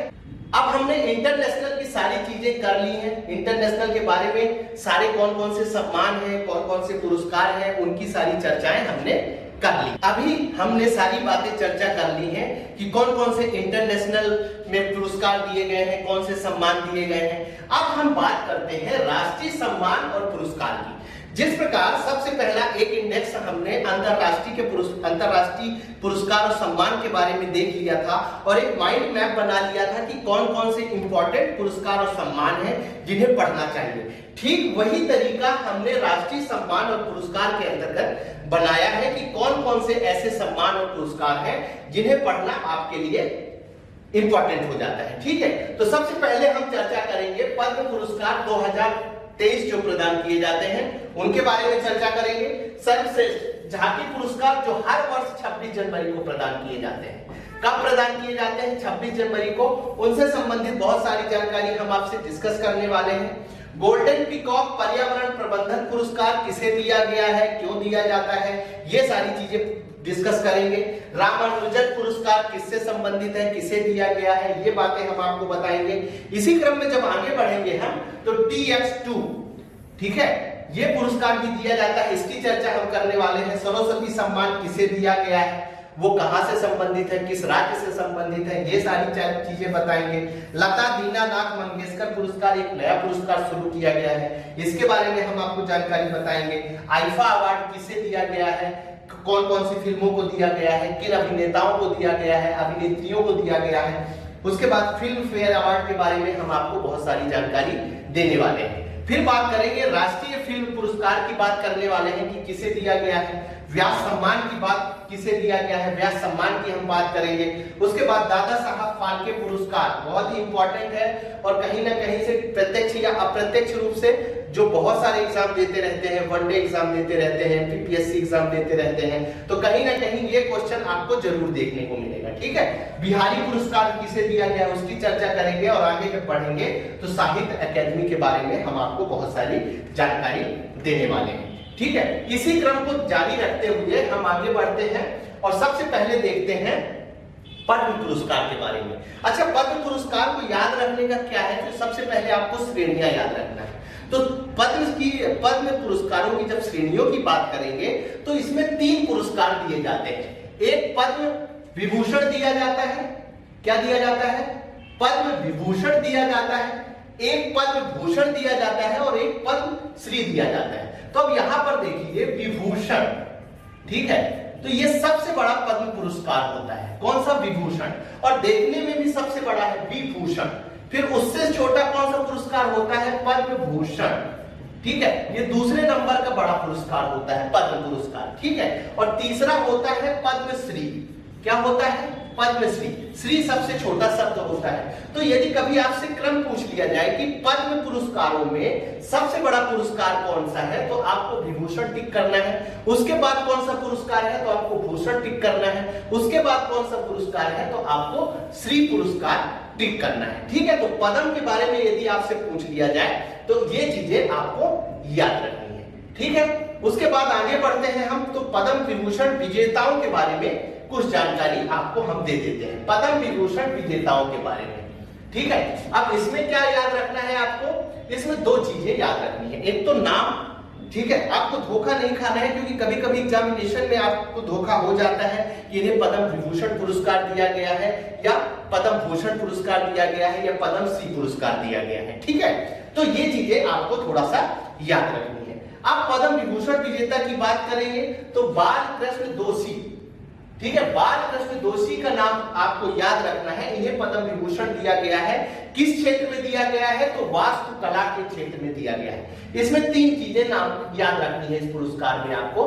एक तो नाम याद रखना है, फिर दूसरा किस क्षेत्र में दिया गया है ये नाम याद रखना है, और ज्यादा से ज्यादा जिनके राज्य इंपॉर्टेंट है याद रखना कि ये किस राज्य से संबंधित है, उनका नाम आपको याद रखना है। ठीक है, तो बाल कृष्ण दोषी जो है वास्तुकला से संबंधित है और किस राज्य से संबंधित है, गुजरात से संबंधित है, ये नाम आपको याद रखना है। जाकिर हुसैन साहब, वो तबला वादक जो है आपको याद होगा, इन्हें भी कला के क्षेत्र में दिया गया है और किस राज्य से संबंधित है ये, तो महाराष्ट्र क्षेत्र से संबंधित है, ये याद रखना है। आगे बढ़ते हैं तो SM कृष्ण, इनको भी 2023 का पद्म विभूषण पुरस्कार दिया गया है, लोक कार्य के लिए दिया गया है। और ये किस क्षेत्र, किस राज्य से संबंधित है? तो कर्नाटक से संबंधित है। मुलायम सिंह यादव, अभी कुछ दिन पहले ही इनकी मृत्यु हुई है, इनकी डेथ हुई है। इन्हें भी लोक कार्य के लिए दिया गया है और ये किस राज्य से संबंधित है? तो उत्तर प्रदेश से संबंधित है। इसी क्रम में आगे बढ़ते हैं तो दिलीप महार नाबिस को दिया गया है पुरस्कार, चिकित्सा के क्षेत्र में दिया गया है और पश्चिम बंगाल के हैं। ठीक है। श्रीनिवास बर्दवान को दिया गया है विज्ञान और इंजीनियरिंग के क्षेत्र में और ये यूएसए से संबंधित है। ठीक है। अब आगे बढ़ते हैं, इसी क्रम में आगे बढ़ते हैं जब हम,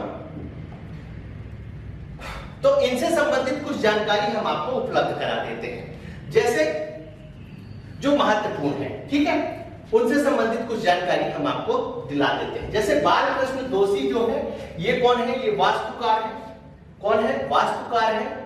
ये नाम आपको याद रखना है, नंबर 1। और उसके बाद 2017 में इन्हें प्रीतिजर पुरस्कार से भी सम्मानित किया गया है। ये वास्तुकला के क्षेत्र में दिया जाने वाला पुरस्कार है, ये आपको याद रखना है। जाकिर हुसैन के बारे में तो लगभग बहुत लोगों ने और लगभग सभी लोगों को पता होगा कि ये तबला वादक है और भारत सरकार द्वारा 1981 में इन्हें पद्मश्री से भी सम्मानित किया गया है और 2022 में पद्म भूषण भी पुरस्कार से सम्मानित किया गया है। उसके बाद एस.एम. कृष्णा की बात करते हैं, ये कर्नाटक के मुख्यमंत्री, महाराष्ट्र के राज्यपाल और विदेश मंत्री भी रहे हैं। दिलीप महार नाबिस की जब बात करते हैं तो ये बाल रोग विशेषज्ञ हैं। इन्होंने डायरिया से संबंधित जो बीमारी होती है, डायरिया, उससे संबंधित बहुत सारा काम किया है, ये आपको याद रखना है। ठीक है। और ये सबसे इंपॉर्टेंट नाम है श्रीनिवास बर्दवान, ये भारत अमेरिकी गणितज्ञ है।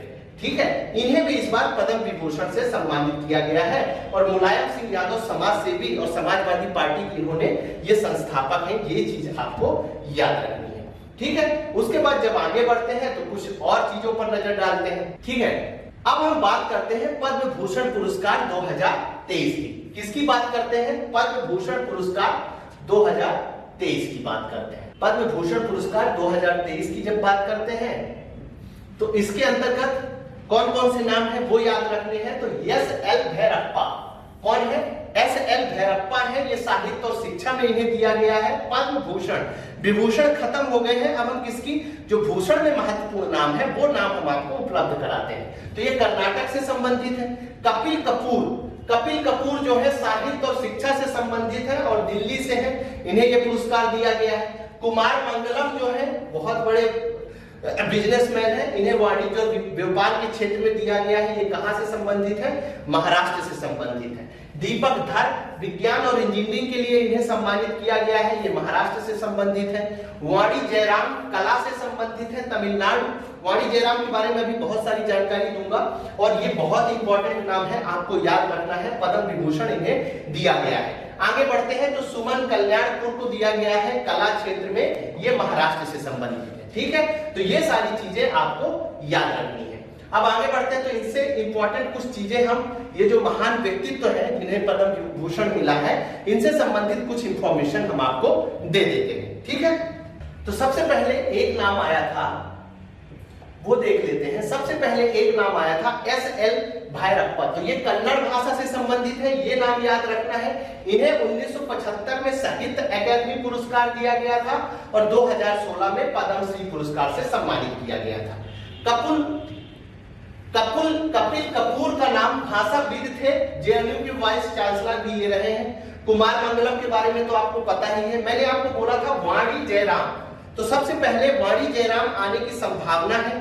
गायिका है ये, दक्षिण भारत की पार्श्व गायिका के रूप में इन्हें जाना जाता है। और सबसे इंपॉर्टेंट नाम है, आधुनिक भारत की मीरा के नाम से वाणी जयराम को जाना जाता है। बहुत ही इंपॉर्टेंट फैक्ट है और आपको याद रखना इंपॉर्टेंट हो जाता है कि वाणी जयराम को किस नाम से जाना जाता है। तो आधुनिक भारत की मीरा के नाम से वाणी जयराम को जाना जाता है। सुमन कल्याणपुर हिंदी के अलावा अन्य भाषा की फिल्मों में पार्श्व गायक की भूमिका में ये रही है। सुधा मूर्ति जो इंफोसिस से संबंधित है उसकी अध्यक्ष है, इनके बारे में आपको, इन्हें भी पद्म भूषण पुरस्कार मिला है। ठीक है।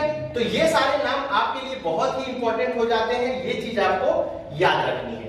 आगे बात करेंगे तो हम कुछ महत्वपूर्ण, पद्मश्री तो वैसे बहुत लोगों को दिए गए हैं, लेकिन जो इंपॉर्टेंट नाम है जिन्हें याद रखना आपके लिए महत्वपूर्ण महत्वपूर्ण हो जाता है, उनके बारे में थोड़ी थोड़ी चीजें हम डिस्कस कर लेते हैं। पहला तो यही आपको याद रखना है कि किन्हें दिया गया है, तो मुंशीवर चंदावर को दिया गया है, चिकित्सा क्षेत्र के हैं और ये मध्य प्रदेश से संबंधित है। ठीक है। रमेश परमार जी को दिया गया है, शांति परमार, रमेश परमार और शांति परमार दोनों पति पत्नी जी हैं, इन्हें कला के क्षेत्र में दिया गया है। ये भी कहां से संबंधित है? मध्य प्रदेश से संबंधित है। जोधैया बाई बैगा, इनका नाम काफी आप चर्चा में रही है और एक दो एग्जामिनेशन में भी इनका नाम पूछा जा चुका है। इन्हें भी कला क्षेत्र में दिया गया है। ये भी किस राज्य से संबंधित है? तो मध्य प्रदेश से संबंधित है। रवीना टंडन जी को दिया गया है, कला से संबंधित है, महाराष्ट्र में है। और आनंद कुमार जी को दिया गया है, ये साहित्य और शिक्षा से संबंधित है और बिहार से संबंधित है। इन्हें ये पुरस्कार प्रदान किया गया है। ठीक है। ये सारी चीजें आपको याद रखनी है। अब आगे बढ़ते हैं, इनके बारे में थोड़ी थोड़ी जानकारी, जिन्हें पद्मश्री पद से सम्मानित किया गया है, इनके बारे में थोड़ी थोड़ी जानकारी हम प्राप्त कर लेते हैं। उमरिया जिले के अम्मा के नाम से, उमरिया जिले के अम्मा के नाम से जाने जाने वाली जोधैया बाई, ठीक है, तस्वीर आदिवासी कला के लिए इन्होंने बहुत अधिक काम किया है। तो जोधैया बाई जो है वो आदिवासी कला से संबंधित है, ये याद रखना है। झाबुआ जिले के रमेश परमार और उनकी पत्नी शांति परमार, इन्हें भी कला के क्षेत्र में दिया गया है, झाबुआ से संबंधित है। और ये जो दोनों लोग हैं, कौन कौन? रमेश परमार है और उनकी पत्नी शांति परमार है, ये किससे संबंधित है? तो मिट्टी की गुड़िया बनाने से संबंधित है। ये बात आपको थोड़ा सा याद रखना है। डॉक्टर मुनीसर चंदावर जो है ये मेडिसिन विशेषज्ञ है और जबलपुर में है। ये आज भी 20 रुपए लेकर मरीजों की देखरेख करते हैं, मतलब मरीजों का इलाज करते हैं। तो आप समझ लीजिए कि इनका कितना बड़ा व्यक्तित्व होगा। इस हिसाब से, इस लिहाज से इनका नाम भी आपके लिए महत्वपूर्ण हो जाता है। ठीक है। चलिए आगे बढ़ते हैं और कुछ चर्चा और कर लेते हैं। अब गणतंत्र दिवस की परेड की सर्वश्रेष्ठ झांकी के बारे में हर साल कोई ना कोई क्वेश्चन जरूर इनसे पूछा जाता है, इसलिए कम से कम इतनी इंफॉर्मेशन तो रहे। हम 2022 के बारे में भी आपको इंफॉर्मेशन उपलब्ध करा देंगे और 2023 के बारे में भी कुछ जानकारी दे देंगे। तो जब 2022 की बात करते हैं तो सर्वश्रेष्ठ झांकी का पुरस्कार आपको उत्तर प्रदेश को दिया गया है। और किस विषय पर दिया गया है? एक जिला एक उत्पाद और काशी विश्वनाथ धाम पर आधारित जो उत्तर प्रदेश की झांकी थी, इन्हीं को आधार बनाकर सर्वश्रेष्ठ पुरस्कार दिया गया है। दूसरा पुरस्कार कर्नाटक को पारंपरिक हस्तकला का पालना पर आधारित जो झांकी थी उसके लिए दिया गया है। और तीसरा जो है मेघालय को दिया गया है और इन्होंने स्वयं सहायता समूहों के को श्रद्धांजलि समर्पित से संबंधित अपनी झांकी बनाई थी, उससे संबंधित ये पुरस्कार दिया गया है। ठीक है।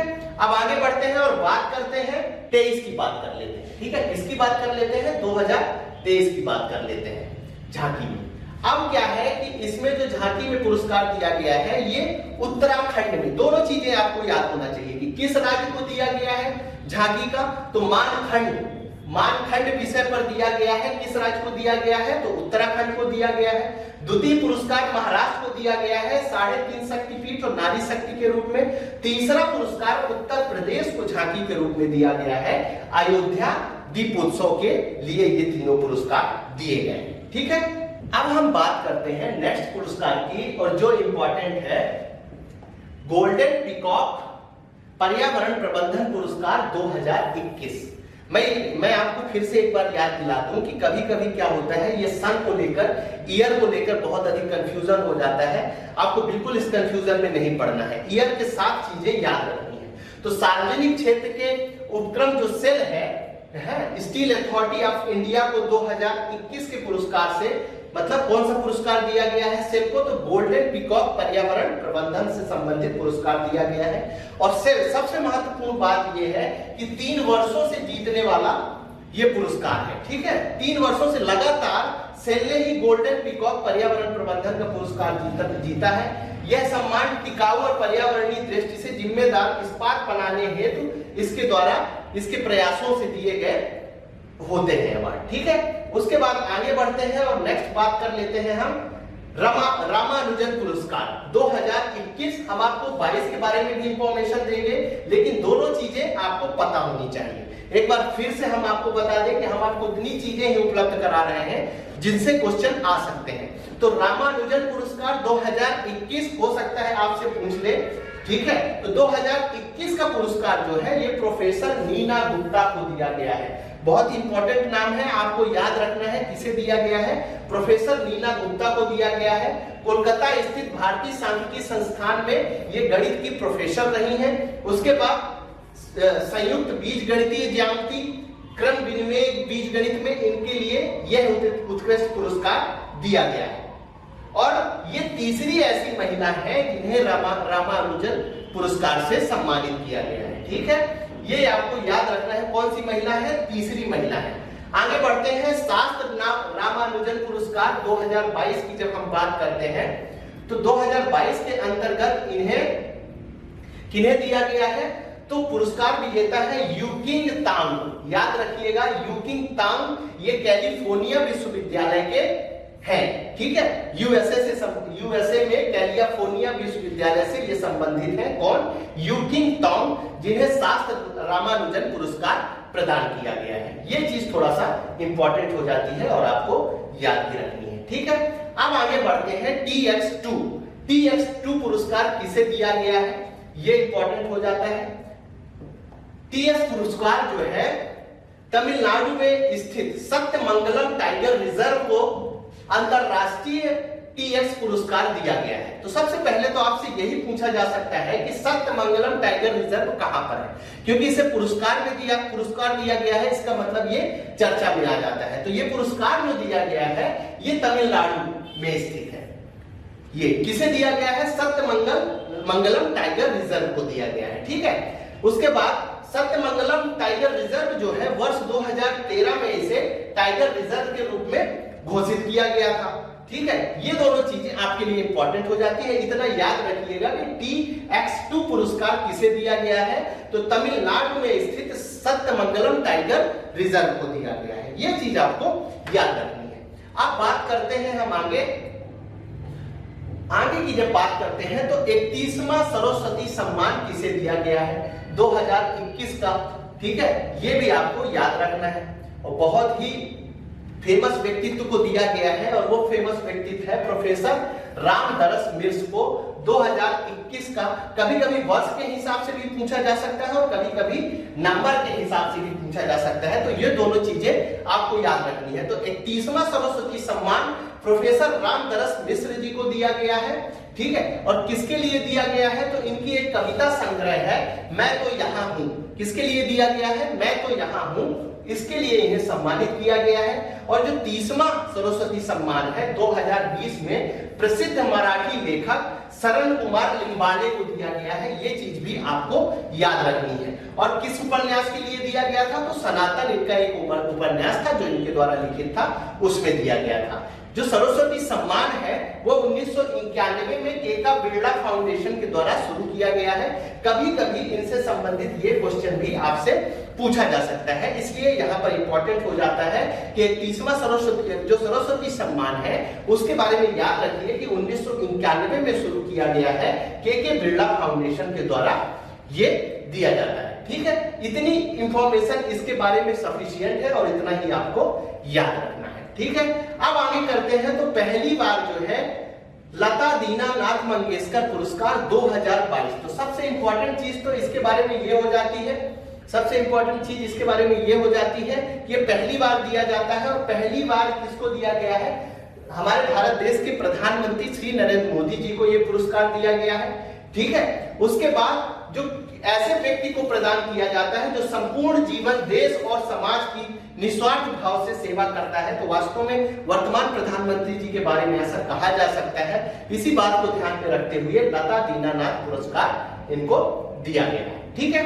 चलिए अब आगे बढ़ते हैं, नेक्स्ट पुरस्कार पर नजर डालते हैं। तो 22वां आईफा अवार्ड 2022 उस पर नजर डाल लेते हैं। जब इस तरह के पुरस्कार आते हैं तो आपको पता है कि उसमें क्या क्या चीजें याद रखनी है। सर्वश्रेष्ठ फिल्म कौन सी घोषित की गई है, सर्वश्रेष्ठ अभिनेता कौन है, सर्वश्रेष्ठ अभिनेत्री कौन है, ये सारी चीजें तो उतना ही मैं निकाल के लाया हूं और इतनी चीजें ही आपको याद रखनी है। यदि आपसे पूछा जाए कि सर्वश्रेष्ठ फिल्म पुरस्कार किसे दिया गया है, तो शेरशाह को दिया गया है, जिसके निर्देशक कौन है? विष्णुवर्धन। सर्वश्रेष्ठ निर्देशक किन्हें का पुरस्कार किसे दिया गया है? तो विष्णुवर्धन जी को दिया गया है, शेरशाह पुरस्कार के लिए दिया गया है। ठीक है, तो निर्देशक का पुरस्कार भी किसने जीता है? तो शेरशाह ने जीता है। और सर्वश्रेष्ठ फिल्म का पुरस्कार किसने जीता है? यदि 22वां आईफा अवार्ड की बात करें तो वो भी शेरशाह ने जीता है। ठीक है, अभिनेता की बात कर लें कि सर्वश्रेष्ठ अभिनेता का पुरस्कार किसे दिया गया है? तो विक्की कौशल जी को दिया गया है। किस फिल्म के लिए दिया गया है? तो सरदार उधम सिंह के लिए दिया गया है। सर्वश्रेष्ठ अभिनेत्री की यदि बात कर लें कि किसे दिया गया है, तो कृति सेनन को दिया गया है। किस फिल्म के लिए दिया गया है? तो मिमी के लिए दिया गया है। ठीक है, उसके बाद सर्वश्रेष्ठ सहायक अभिनेता की बात कर ले तो पंकज त्रिपाठी को दिया गया है लूडो मूवी के लिए। ठीक है, तो इतनी चीजें आपको याद रखनी है, इससे ज्यादा मेरे हिसाब से आपको पढ़ने की जरूरत नहीं है, खासकर आईफा से संबंधित। फिर 22वां आईफा अवार्ड की और जानकारी हम आपको देते हैं, तो उसमें कौन सी जानकारी और महत्वपूर्ण हो जाती है? सर्वश्रेष्ठ संगीत निर्देशक यदि आपसे पूछ लिया जाए तो तनिष्क बागची जसलीन को दिया गया है। रायत जावेद मोहसिन बी प्रैक जानी फिल्म शेरशाह के लिए दिया गया है। सर्वश्रेष्ठ गीतकार यदि आपसे पूछा जाए तो कौसर मुनीर को दिया गया है लहरा दो फिल्म, जो 83 में 83 मूवी है। ठीक है, कपिल देव पर बनी हुई है मूवी, उस पर दिया गया है कौसर मुनीर को। सर्वश्रेष्ठ पास गायक के रूप में यदि पूछ लिया जाए कि किसे दिया गया है, तो जुबेद नौटियाल साहब को दिया गया है रातन लंबिया गाने के लिए। और फिल्म कौन सी है? तो शेरशाह है। पार्श्व गायिका के लिए आशीष गौर को दिया गया है। ठीक है, तो ये चीजें आपको याद रखनी है आईफा अवार्ड से संबंधित। अब आगे बढ़ते हैं और बात करते हैं 67वां फिल्म फेयर अवार्ड 2022। कौन सा अवार्ड? 67वां फिल्म फेयर अवार्ड 2022। यदि आपसे पूछा जाए कि सर्वश्रेष्ठ फिल्म कौन सी है, तो शेरशाह है। बहुत जीता है इस बार शेरशाह है। ठीक है ना, और उसका इसका धर्मा प्रोटेक्शन से संबंधित है। सर्वश्रेष्ठ निर्देशक तो विष्णुवर्धन, शेरशाह। अभिनेता यदि पूछ लिया जाए फिल्म फेयर अवार्ड में किसे बनाया गया है, तो रणवीर सिंह को दिया गया है। उसी 83 मूवी है जो कपिल देव मूवी पर निर्धारित है, उनको दिया गया है। सर्वश्रेष्ठ अभिनेत्री की यदि बात करें तो मिमी राठौर को दिया। मिमी राठौर के रूप में कृति सेनन ने जो काम किया है मिमी मूवी में, ठीक है, तो उसको दिया गया है। सहायक अभिनेता की बात करें तो पंकज त्रिपाठी को दिया गया है मिमी के लिए। और सर्वश्रेष्ठ सहायक अभिनेत्री की यदि बात करें तो साइन तमहार को दिया गया है। किस मूवी के लिए? तो मिमी के लिए। तो इतनी चीजें यदि आप याद रखेंगे तो हो सकता है आपके एग्जामिनेशन में जो क्वेश्चन पूछे जाए वो सही हो जाए। ठीक है, उसके बाद आगे बढ़ते हैं तो क्रिटिक की बात कर लेते हैं। जब क्रिटिक की बात करते हैं तो क्रिटिक में किसको दिया गया है अवार्ड, वो बात कर लेते हैं। तो सर्वश्रेष्ठ फिल्म क्रिटिक में सर्वश्रेष्ठ निर्देशक किसको दिया गया है? तो सुजीत कुमार, सरदार उधम सिंह के लिए। सर्वश्रेष्ठ अभिनेता की बात कर ले तो विक्की कौशल को दिया गया है उधम सिंह के लिए। सर्वश्रेष्ठ अभिनेत्री की बात कर ले तो विद्या बालन जी को दिया गया है शेरनी। ठीक है, शेरनी के लिए विद्या बालन जी को ये पुरस्कार दिए गए हैं। तो ये इंपॉर्टेंट है और उतनी ही चीजें आपको याद रखनी है जितना एग्जाम में पूछा जाता है। इसके अलावा भी बहुत सारी चीजें जहां आपको लगता है कि आपका बेस कमजोर है वहां पर आपको ज्यादा मेहनत की जरूरत है। 68 में राष्ट्रीय पुरस्कार की यदि बात कर ले जो 2020 में दिया गया है, इस पर भी एक जल्दी से नजर डालते हैं। ठीक है, सर्वश्रेष्ठ फीचर फिल्म की बात की जाए तो सूराराई पोट्टरू को दिया गया है, ये तमिल मूवी है। ठीक है, उसके बाद सर्वश्रेष्ठ अभिनेता की यदि बात की जाए तो अजय देवगन जी को दिया गया है तानाजी के लिए और सूर्या को दिया गया है सोराराई पोट्टारू के लिए। ये दोनों चीजें आपको याद रखनी है। सर्वश्रेष्ठ अभिनेत्री की यदि बात की जाए तो अपर्णा बाला मुरली को दिया गया है, किसके लिए? सोराराई पोट्टेरू के लिए। सर्वश्रेष्ठ निर्देशक की यदि बात की जाए तो सच्चिदानंद के एके अय्यप्पन कोशियम को दिया गया है। सर्वश्रेष्ठ सहायक अभिनेता की बात की जाए तो बीजू मन्नन जी को यह पुरस्कार दिया गया है। ठीक है, आगे बढ़ते हैं इसी क्रम में और चीजें। अब 31वें व्यास सम्मान की बात करते हैं। जब 31वें व्यास सम्मान की बात करते हैं तो एक नाम ही याद रखना है, इसमें ज्यादा भटकने की जरूरत नहीं है। 31वां व्यास सम्मान असगर वजाहत को दिया गया है। किसको दिया गया है? असगर वजाहत का नाम आपको याद रखना है। ठीक है, कौन से नाटक में दिया गया है ये आपसे पूछा जा सकता है। अब यहाँ पर दो तरह से क्वेश्चन बन सकते हैं। पहला क्वेश्चन तो ये बन सकता है कि 31वां व्यास सम्मान किसे दिया गया है, तो असगर वजाहत साहब को दिया गया है, ये याद रखना है। और दूसरी चीज ये पूछा जा सकता है कि महाबली नाटक आपको दे देगा और पूछ लेगा कि महाबली नाटक की रचना किसके द्वारा की गई है, तो ये भी आपको याद रखना है।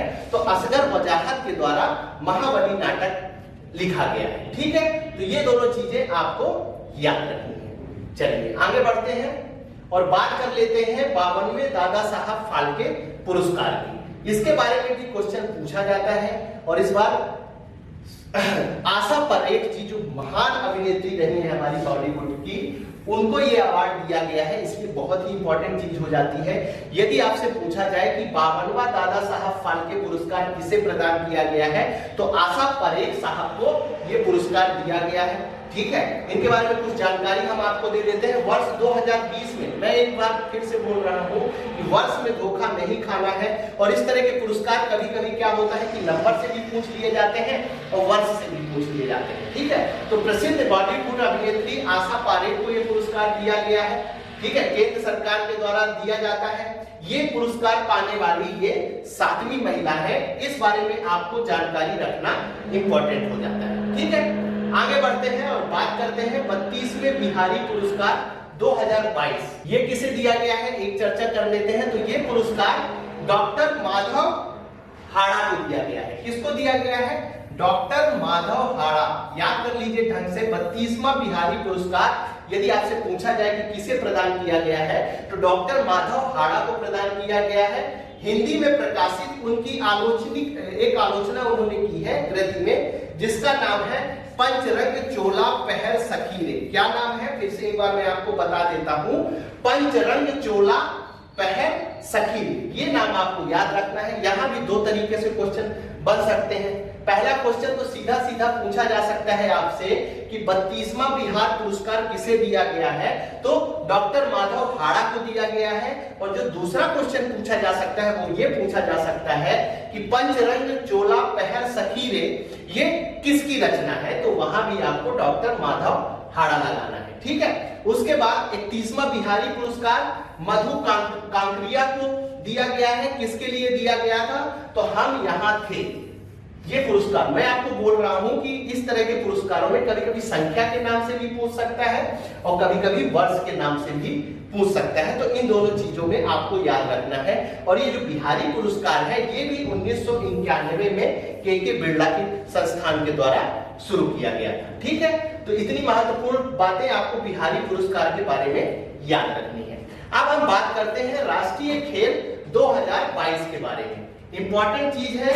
अब हम बात करते हैं राष्ट्रीय खेल पुरस्कार 2022 के बारे में, जो बहुत ही इंपॉर्टेंट है और इससे कहीं ना कहीं क्वेश्चन आते हैं। तो ये चीज भी आपको याद रखनी है। तो पहला आपको याद रखना है, मेजर ध्यानचंद खेल रत्न पुरस्कार किसे दिया गया है, तो ये खेल रत्न पुरस्कार शरद कमल को दिया गया है, ठीक है। अब यहाँ पर दो तरह से फिर से क्वेश्चन आपसे पूछे जा सकते हैं। मैं इसलिए इस चीज को बता रहा हूं कि जब भी आप याद करें चीजें तो आपके दिमाग में रहे कि कौन कौन सी चीजें और किस तरह से क्वेश्चन पूछे जा सकते हैं, ठीक है।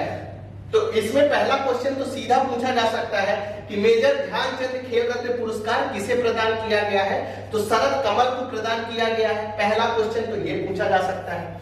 और दूसरा क्वेश्चन जो आपसे पूछा जा सकता है वो ये पूछा जा सकता है कि शरद कमल किस खेल से संबंधित है, तो शरद कमल जो है टेबल टेनिस खेल से संबंधित है। ये चीज आपको याद रखना है। शरद कमल ने राष्ट्रमंडल खेलों का जो 2022 में आयोजित हुआ था उसमें इन्होंने 3 स्वर्ण जीते थे और 1 रजत पदक जीता था। अपने आप में एक बड़ी उपलब्धि है, इसीलिए इन्हें मेजर ध्यानचंद खेल पुरस्कार दिया गया था, ठीक है। और इस साल ये खेल रत्न पुरस्कार पाने वाले एकमात्र खिलाड़ी हैं। ये भी अपने आप में एक बड़ी चीज हो जाती है। आगे बढ़ते हैं, अर्जुन पुरस्कार की बात करते हैं तो 25 खिलाड़ियों को 4 साल की अवधि में लगातार अच्छा प्रदर्शन करने वाले जो खिलाड़ी होते हैं उन्हें अर्जुन पुरस्कार से सम्मानित किया जाता है। इस साल 2022 में किन्हें दिया गया है, ये नाम याद रखना है आपको कि किन्हें किन्हें दिया गया है। और दूसरी बात, वो जो व्यक्तित्व है खेल में जिन्हें अर्जुन पुरस्कार दिया गया है वो किस खेल से संबंधित है, ये दोनों चीजें आपको याद रखनी है। जैसे आपसे पूछ ले कि निकहत जरीन जी को दिया गया है, ठीक है, अब ये किस खेल से संबंधित है, तो बॉक्सिंग से संबंधित है, ये आपको याद रखना है। लक्ष्य सेन को अर्जुन पुरस्कार 2022 से सम्मानित किया गया है, किस खेल से संबंधित है, तो बैडमिंटन से संबंधित है। रजत पदक विजेता जो है मुक्केबाजी में अमित पंघल को दिया गया है, तो ये नाम भी आपको याद रखना है कि अमित पंघल किस खेल से संबंधित है, तो मुक्केबाज से संबंधित है। तो ये तीनों नाम आपको इंपॉर्टेंट हो जाते हैं। निकहत जरीन याद रखना है, लक्ष्य सेन नाम याद रखना है, और अमित पंघल का नाम भी आपके लिए महत्वपूर्ण हो जाता है। आगे बढ़ते हैं तो triple jumper Eldhose Paul steeplechaser Avinash Sable को भी अर्जुन पुरस्कार से सम्मानित किया गया है, ये भी आपको याद रखना है। ट्रिपल जंपर एल्डोस पॉल जो है ये राष्ट्रमंडल खेलों में स्वर्ण जीतने वाले पहले भारतीय हैं, तो बहुत ही इंपॉर्टेंट नाम है, बहुत ही इंपॉर्टेंट चीज है, ये आपके लिए महत्वपूर्ण हो जाता है। पहले तो क्वेश्चन यही बन जाएगा कि एल्डोस पॉल किससे संबंधित है, तो ट्रिपल जंपर से संबंधित है, ठीक है, और ये राष्ट्रमंडल खेलों में स्वर्ण जीतने वाले पहले भारतीय हैं, इसलिए इनका नाम बहुत ही इंपॉर्टेंट है और ये चीज आपको याद रखनी है, ठीक है। चलिए अब आगे बढ़ते हैं और बात करते हैं हम राष्ट्रीय खेल पुरस्कार, द्रोणाचार्य पुरस्कार किन्हें किन्हें मिला है, तो इसमें ज्यादा याद रखने की जरूरत नहीं है, बस इनके नाम और ये किस खेल से संबंधित है, ठीक है। ये कोचों को दिया जाता है, जो अपने सिखाने वाले कोच होते हैं उनको ये पुरस्कार द्रोणाचार्य पुरस्कार से सम्मानित किया जाता है। जैसे जीवन जोत सिंह तेजा जी जो तीरंदाजी से संबंधित है, इनको 2022 का दिया गया। मोहम्मद अली कवर को दिया गया, मुक्केबाज है, इन्हें इस पुरस्कार से सम्मानित किया गया। सुमा सिद्धार्थ सिरूर है, इन्हें पैरा शूटिंग से संबंधित है, इन्हें यह पुरस्कार दिया गया। सुजीत, ठीक है। अब आगे बढ़ते हैं और बात करते हैं हम राष्ट्रीय खेल पुरस्कारों के बारे में। बहुत ही इंपॉर्टेंट चीज है और इससे हर साल कोई ना कोई क्वेश्चन जरूर आता है। हमने ये डिस्कस कर लिया था द्रोणाचार्य पुरस्कार के बारे में, अब इसी क्रम को हम आगे बढ़ाते हैं और अब बात करेंगे कुछ अन्य राष्ट्रीय खेल पुरस्कारों के बारे में, ठीक है।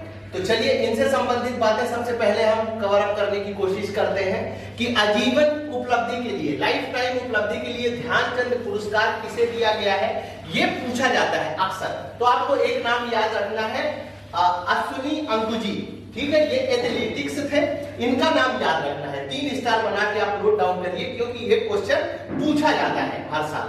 आजीवन उपलब्धि के लिए ध्यानचंद पुरस्कार धर्मवीर सिंह को दिया गया है जो हॉकी से संबंधित है। उसके बाद आजीवन उपलब्धि के लिए ध्यानचंद पुरस्कार बीसी सुरेश जी को भी दिया गया है जो किससे संबंधित है, कबड्डी से संबंधित है। तो कम से कम इनके नाम और ये किस खेल से संबंधित है, ये दोनों चीजें आपको जरूर याद रखनी है, ठीक है।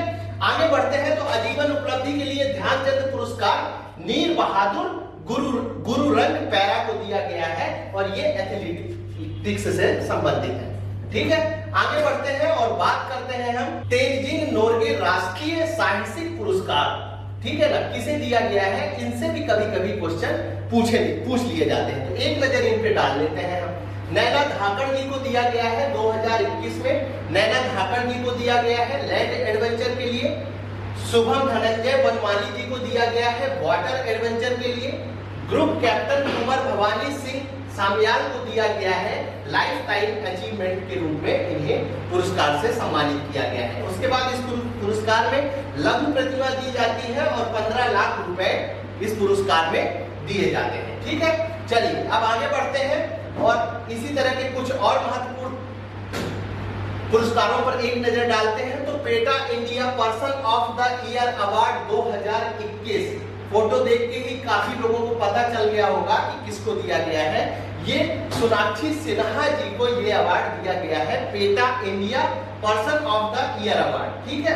ये पशुओं के अधिकार से लड़ने वाली एक अमेरिकी संगठन है, कौन, पेटा, और इसकी स्थापना 1980 में की गई थी। ये दोनों फैक्ट आपको याद रखना जरूरी हो जाता है, इसीलिए मैंने आपको बताया है, ठीक है। और जो पिछले वर्ष है उसमें आलिया भट्ट को इस पुरस्कार के लिए, इस अवार्ड के लिए सम्मानित किया गया, ठीक है। तो ये दोनों चीजें आपके लिए महत्वपूर्ण हो जाती है और आपको याद रखना है। चलिए आगे बढ़ते हैं और नेक्स्ट बात करते हैं हम 30वां एकलव्य पुरस्कार 2022। ये भी बहुत इंपॉर्टेंट चीज हो जाती है, बहुत इंपॉर्टेंट पुरस्कार है और हर वर्ष आपसे पूछा जाता है, इसलिए आपको याद रखना है। स्वाइस्ट सिंह को ये पुरस्कार दिया गया है। राष्ट्रीय अंतरराष्ट्रीय दोनों स्तरों पर उनके प्रदर्शन के लिए ये पुरस्कार दिया गया है, ठीक है। और दूसरा क्वेश्चन क्या पूछा जा सकता है कि स्वाइस्टिक सिंह किससे संबंधित है, तो साइक्लिस्ट है, ये साइकिल से संबंधित है, ये याद रखना है। 5 लाख रुपए, एक ट्रॉफी और प्रशस्ति पत्र भी इनके नाम से दिए जाते हैं। ये दोनों चीजें आपको याद रखना है, ठीक है। उसके बाद आगे बढ़ते हैं और कुछ महत्वपूर्ण बातें करते हैं। अब बात करते हैं साहित्य अकादमी पुरस्कार 2022 की। 2022 में इसमें क्या है कि अलग अलग भाषाओं में दिया जाता है, लेकिन हिंदी भाषा से आपका हिंदी क्षेत्र है, तो हिंदी भाषा से आपको किन्हें दिया गया है ये नाम याद रखना बहुत महत्वपूर्ण हो जाता है। तो ध्रुव नारायण जी को दिया गया है हिंदी भाषा के लिए। इनकी एक कविता संग्रह है तुमड़ी के शब्द। कौन सा कविता संग्रह है? तुमड़ी के शब्द। अब यहाँ भी 2 तरीके से क्वेश्चन पूछे जा सकते हैं। पहला क्या कि किन्हें दिया गया है हिंदी में साहित्य अकादमी पुरस्कार 2022, तो ध्रुव नारायण जी को दिया गया है, ये याद रखना है।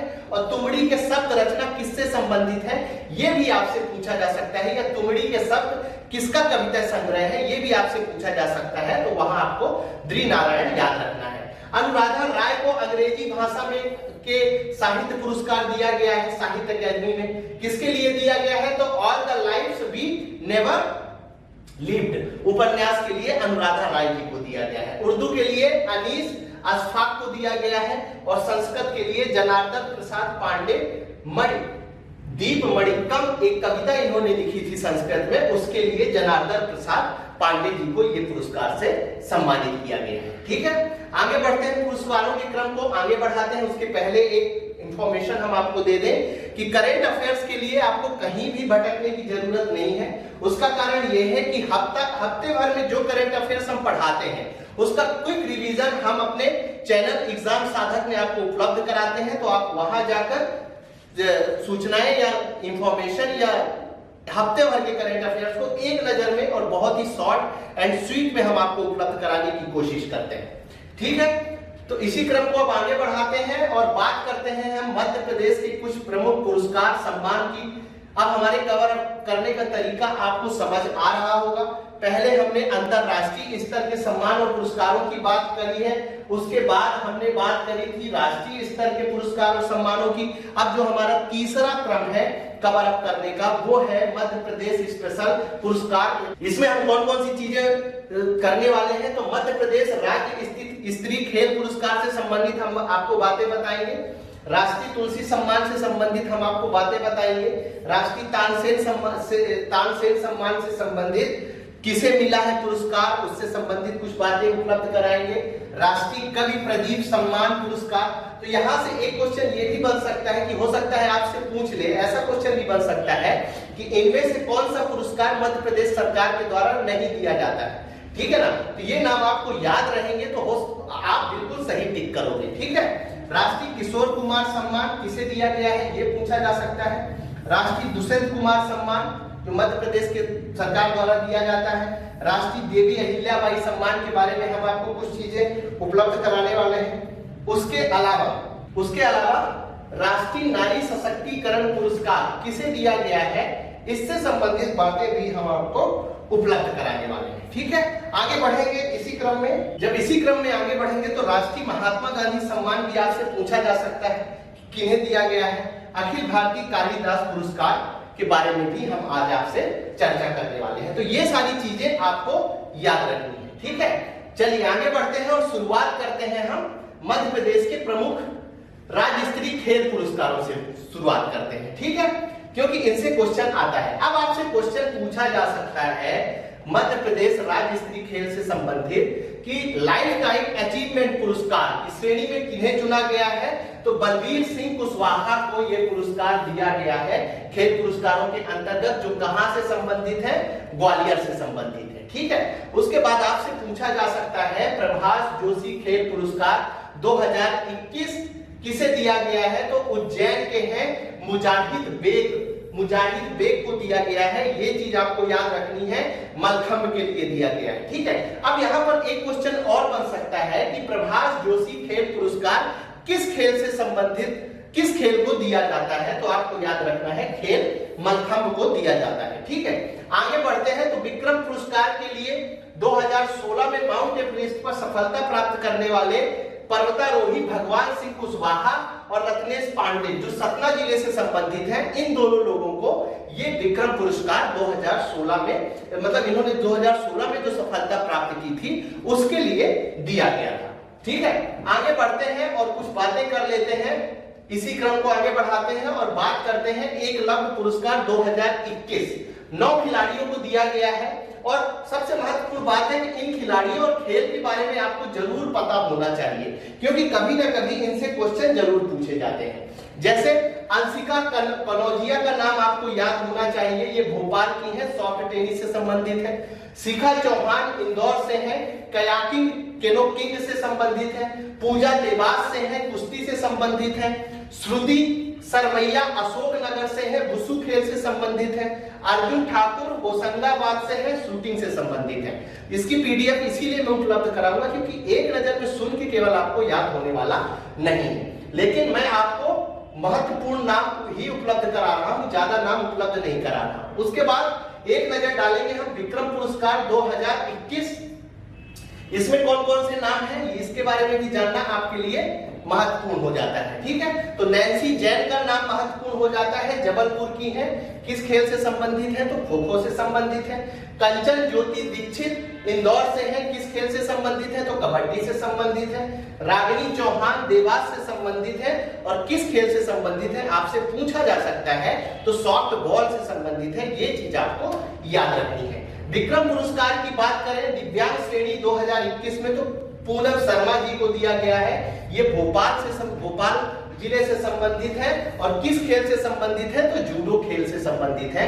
ये बात आपको याद रखनी है। ठीक है, इसी क्रम को आगे बढ़ाते हैं। तो विश्वामित्र प्रशिक्षक पुरस्कार जो अपने कोच होते हैं उनको ये पुरस्कार प्रदान किया जाता है, उन पर भी एक नजर डाल लेते हैं। ठीक है, इनमें कुछ विशेष नहीं है, बस कब दिया गया था वर्ष याद रखना है, इनके नाम याद रखने हैं और किस खेल से संबंधित है, ये चीजें आपको याद रखनी है। तो विनय प्रजापति की जब बात कर ले हम, तो ये कुश्ती से संबंधित है और भोपाल से है। ये भोपा वो वाला मत समझ लीजिएगा आप। ठीक है, आश्रम वेब सीरीज में जो भोपा है वो भोपा नहीं है, ये भोपाल है। गलती से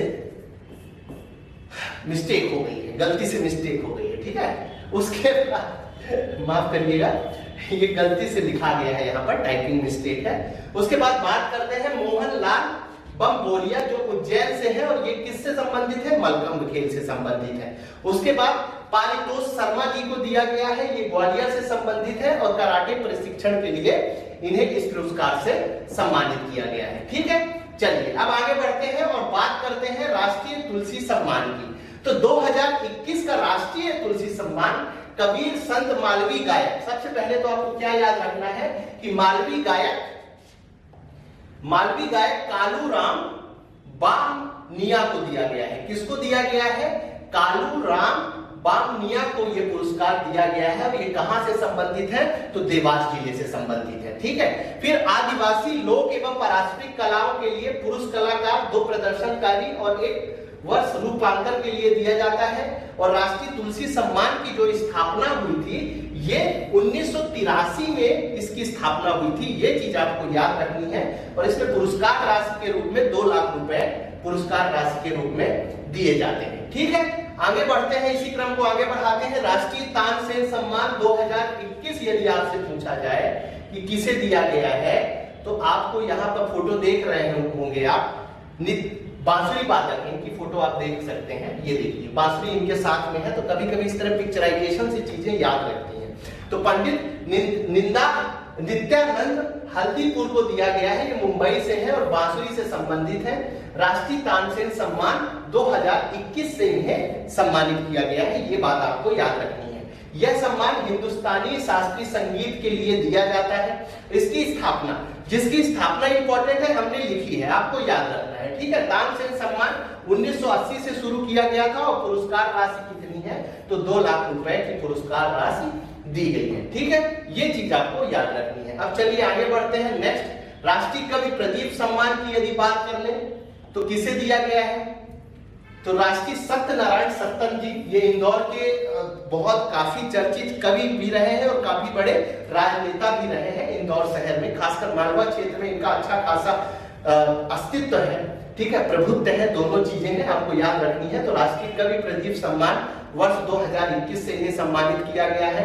अब 21 से दिया गया है तो 22 में ऐसा मध्य प्रदेश के सम्मानों में अक्सर आप देखेंगे कि लगातार वर्षों में ये सम्मान नहीं प्रदान किए जाते हैं। ठीक है, मंचीय कविता के लिए इन्हें दिया गया है और इसकी स्थापना वर्ष 2012 में की गई है। आपको याद रखना है 2 लाख रुपए इस पुरस्कार के अंतर्गत दिया जाता है। ये दोनों चीजें आपको याद रखना है। आगे बढ़ते हैं, राष्ट्रीय किशोर कुमार सम्मान 2021 की बात कर लेते हैं। राष्ट्रीय किशोर कुमार सम्मान के अंतर्गत जब 2021 की बात करते हैं तो इसके अंतर्गत विवेक रंजन अग्नोत्री साहब को दिया गया है 2021 का। उसके बाद किसमें? अभिनय, पटकथा, गीत लेखन, निर्देशन, सर्वश्रेष्ठ प्रदर्शन के लिए राष्ट्रीय किशोर कुमार सम्मान बहुत इंपॉर्टेंट है। 1997 में इसकी स्थापना की गई है, ये आपको याद रखना है। हो सकता है आपसे पूछ लिया जाए कि राष्ट्रीय किशोर कुमार सम्मान की स्थापना या शुरुआत कब से हुई है, तो आपको याद रखना है 1997 से, और पुरस्कार राशि के रूप में 2 लाख रुपए इसमें दिए जाते हैं। ठीक है, अब इसी क्रम को आगे बढ़ाते हैं। पुरस्कारों के क्रम में भी आपको फिर से याद दिला दूं कि हम मध्य प्रदेश के पुरस्कारों में पहुंच चुके हैं। हमने अंतरराष्ट्रीय पुरस्कार सम्मान कवर अप कर लिए हैं, हमने राष्ट्रीय पुरस्कार सम्मान कवर कर लिए हैं, और उसके बाद अब हम मध्य प्रदेश के महत्वपूर्ण पुरस्कारों के बारे में चर्चा कर रहे हैं। तो अब बात कर लेते हैं पुरस्कार राष्ट्रीय दुष्यंत कुमार सम्मान 2022 किसे दिया गया है?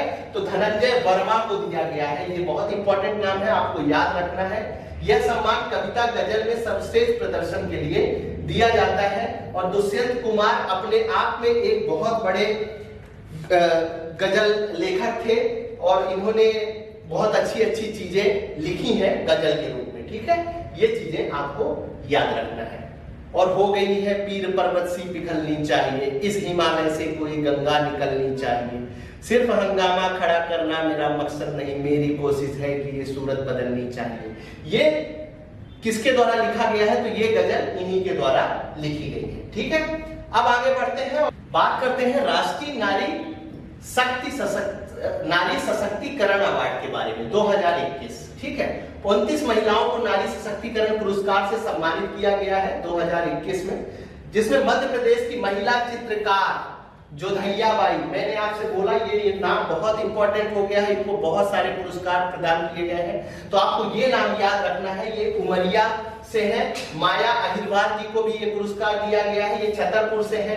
अलका श्रीवास्तव शिवपुरी से हैं, इन्हें भी राष्ट्रीय नारी सशक्तिकरण पुरस्कार से सम्मानित किया गया है। आपसे ये भी पूछा जा सकता है कि राष्ट्रीय नारी सशक्तिकरण पुरस्कार की स्थापना कब की गई है, तो आपको याद रखना है वर्ष 1999 में राष्ट्रीय नारी सशक्तिकरण पुरस्कार की स्थापना की गई है, और ये पुरस्कार राशि कितनी है? तो 2 लाख रुपए की पुरस्कार राशि इसके अंतर्गत रखी गई है। इसी क्रम को आगे बढ़ाते हैं और राष्ट्रीय देवी अहिल्या बाई सम्मान के बारे में हम आपसे चर्चा करते हैं। तो जबलपुर की सुश्री संजो बघेल जी को, किसमें? संजो बघेल जी, आपने काफी सुना होगा इनके बारे में। बुंदेली लोक गायन के क्षेत्र में इन्हें उत्कृष्ट योगदान देने के लिए वर्ष 2021 का सम्मान पुरस्कार, कौन सा? राष्ट्रीय देवी अहिल्या सम्मान पुरस्कार इन्हें दिया गया है। एक बार फिर से इनका नाम रिपीट कर रहा हूं, उनका नाम है सुश्री संजो बघेल। ठीक है, आदिवासी लोक और पारंपरिक कलाओं के लिए महिला कलाकारों को इन्हें ये पुरस्कार दिया जाता है। ये पुरस्कार स्थापना 1996 में की गई थी, ये याद रखना है। और पुरस्कार राशि कितनी है? तो 2 लाख रुपए की पुरस्कार राशि इसके अंतर्गत दी जाती है। तो जिसमें जरूरत है कि किस वर्ष शुरू किया गया है, उन सारे अवार्डों में हमने आपको ईयर उपलब्ध करा दिए हैं। ठीक है, ये चीज याद रखनी है। और दूसरी चीज आपको याद रखनी है, कभी कभी पुरस्कार राशि के बारे में भी आपसे क्वेश्चन पूछ लिए जाते हैं, तो ये तीनों चीजें आपको याद रखना है, इससे ज्यादा भटकने की आपको ज्यादा जरूरत नहीं है। ठीक है, इसी क्रम को आगे बढ़ाते हैं। राष्ट्रीय महात्मा गांधी सम्मान 2021 की बात करते हैं। किसकी? 2021 की बात। और मैं आपको बार बार बता रहा हूं कि आपको ईयर में नहीं जाना है, क्योंकि मध्य प्रदेश सरकार का एक साल देती है, एक साल नहीं देती है, ऐसा कह लें कि डिपेंड ऑन बजट, उनके पास बजट है कि नहीं, इस हिसाब से पुरस्कार दिए जाते हैं। ठीक है, इसलिए वर्ष का कंफ्यूजन आपको अपने दिमाग में नहीं पालना है, वर्ष सहित इनके नाम याद करने हैं। ठीक है, तो राष्ट्रीय महात्मा गांधी सम्मान यदि आपसे पूछ लिया जाए तो ये एक संस्था को ये पुरस्कार दिया गया है, ग्रामीण विकास विज्ञान समिति, जो कहां पर स्थित है? जोधपुर, राजस्थान की एक संस्था है, उसको दिया गया है। तो ये चीज आपको याद रखनी है। उसके अलावा जो गांधी विचार दर्शन पर जो संस्था या जो व्यक्ति काम करता है, वैसे मैक्सिमम ये पुरस्कार संस्था को ही दिया जाता है, गांधी विचार या दर्शन पर जो काम करता है उनको ये पुरस्कार प्रदान किया जाता है। इसका स्थापना वर्ष भी आपको याद रखना है, तो 1995 में। और मध्य प्रदेश में जितने भी पुरस्कार दिए जाते हैं उसमें सबसे ज्यादा राशि इसी पुरस्कार की होती है, और वो राशि होती है 10 लाख रुपए की। ये दोनों चीजें आपको याद रखनी है। ठीक है, चलिए अब आगे बढ़ते हैं, इसी क्रम को आगे बढ़ाते हैं और बात करते हैं अखिल भारतीय कालिदास पुरस्कार 2021 की। एक बार फिर से आपको सर में कंफ्यूजन नहीं रखना है किसी तरीके का। ठीक है, तो श्री बुद्धादित्य मुखर्जी जी को दिया गया है, और ये किससे संबंधित है? तो सितार वादन से संबंधित है कालिदास पुरस्कार। उसके बाद डॉक्टर पुरु दतीच जी को दिया गया है, ये कथक नृत्य से संबंधित है। व्यक्तित्व और उनसे संबंधित विधा, दोनों चीजें आपको जरूर याद रखना है। उसके बाद वासुदेव कामत की बात कर ले, इनको भी ये पुरस्कार दिया गया है 2021 में, तो ये चित्रकला से संबंधित है। रंगकर्मी एवं प्रसिद्ध अभिनेता नरेंद्र श्री राजीव वर्मा जी को भी ये पुरस्कार प्रदान किया गया है। मध्य प्रदेश शासन के प्रतिष्ठित अलंकार जो राष्ट्रीय कालिदास सम्मान है, ये 4 विधा में दिया जाता है। संगीत में दिया जाता है, कला में दिया जाता है, नृत्य में दिया जाता है, और रंग कर्म में भी ये पुरस्कार दिया जाता है। ठीक है, चलिए आगे बढ़ते हैं और एक इंफॉर्मेशन आपको दे दें कि हम वीकली करंट अफेयर्स भी उपलब्ध कराते हैं। उसके बाद ईयरली करंट अफेयर्स में हमारा काम चल रहा है, और हम कोशिश करेंगे कि 5 फरवरी के पहले हम आपको ईयरली करंट अफेयर्स के अंतर्गत जो इंपॉर्टेंट टॉपिक है उनके बारे में सारी जानकारी हम आपको दे दें। जैसे स्पोर्ट्स के बारे में हमने ईयरली सारे करंट अफेयर्स को एक ही वीडियो में कलेक्ट करके आपको उपलब्ध करा दिया है, और शायद उसमें मदद मिल भी रही है लोगों को, और आप भी उसकी सहायता लेकर अपने करंट अफेयर्स को बढ़ा सकते हैं। उसके अलावा हम वीकली करंट अफेयर्स भी उपलब्ध कराते हैं as a revision, quick revision के रूप में, और डेली करंट अफेयर्स आपको पर डे 6:45 पर हमारे चैनल एग्जाम साधक में आपको मिल जाएगा। उसके अंतर्गत हम करंट अफेयर्स के अंतर्गत हम इंटरनेशनल की खबरें, नेशनल की खबरें और एमपी मध्य प्रदेश की खबरों को कवर अप करते हैं। ठीक है, चलिए आगे बढ़ते हैं, और अगली क्लास में जो हम कवर अप करने वाले हैं वो हमारा है प्रमुख व्यक्तित्वों के बारे में। जो चीजें हैं वो सारी चीजें हम इसके अंतर्गत कवर अप करने वाले हैं। प्रमुख व्यक्तित्वों के अंतर्गत कि कौन सी नियुक्तियां की गई हैं उनके बारे में हम आपसे चर्चा करेंगे। किन किन महान व्यक्तित्वों की डेथ हुई है इस साल, उनसे भी क्वेश्चन पूछे जाते हैं। किन्होंने बड़े बड़े रिकॉर्ड्स बनाए हैं उनके बारे में हम आपको बताएंगे। विज्ञान के क्षेत्र में जिन व्यक्तित्वों ने बड़ी उपलब्धियां प्राप्त की हैं उनके बारे में हम आपको बताएंगे। ठीक है, उसके अलावा आज की क्लास का या किसी भी चीज की जितने भी क्लासेस हम आपको YouTube में एज अ वीडियो उपलब्ध कराते हैं उनकी सारी PDF हमारे चैनल एग्जाम साधक में जाकर आप प्राप्त कर सकते हैं, इंक्लूडिंग आज की वीडियो की वर्ष भर की जो खबरें हमने आपको दी हैं। आप हमारे YouTube चैनल एग्जाम साधक पे जाइए, जिसकी लिंक हमारे डिस्क्रिप्शन में दी हुई है। एग्जाम साधक के नाम से हमारा टेलीग्राम चैनल है, वहां पर जाकर आप PDF को डाउनलोड कर सकते हैं। ठीक है, तो आप सभी के उज्जवल भविष्य की शुभकामनाओं के साथ आज की क्लास में यहीं समाप्त करते हैं। धन्यवाद।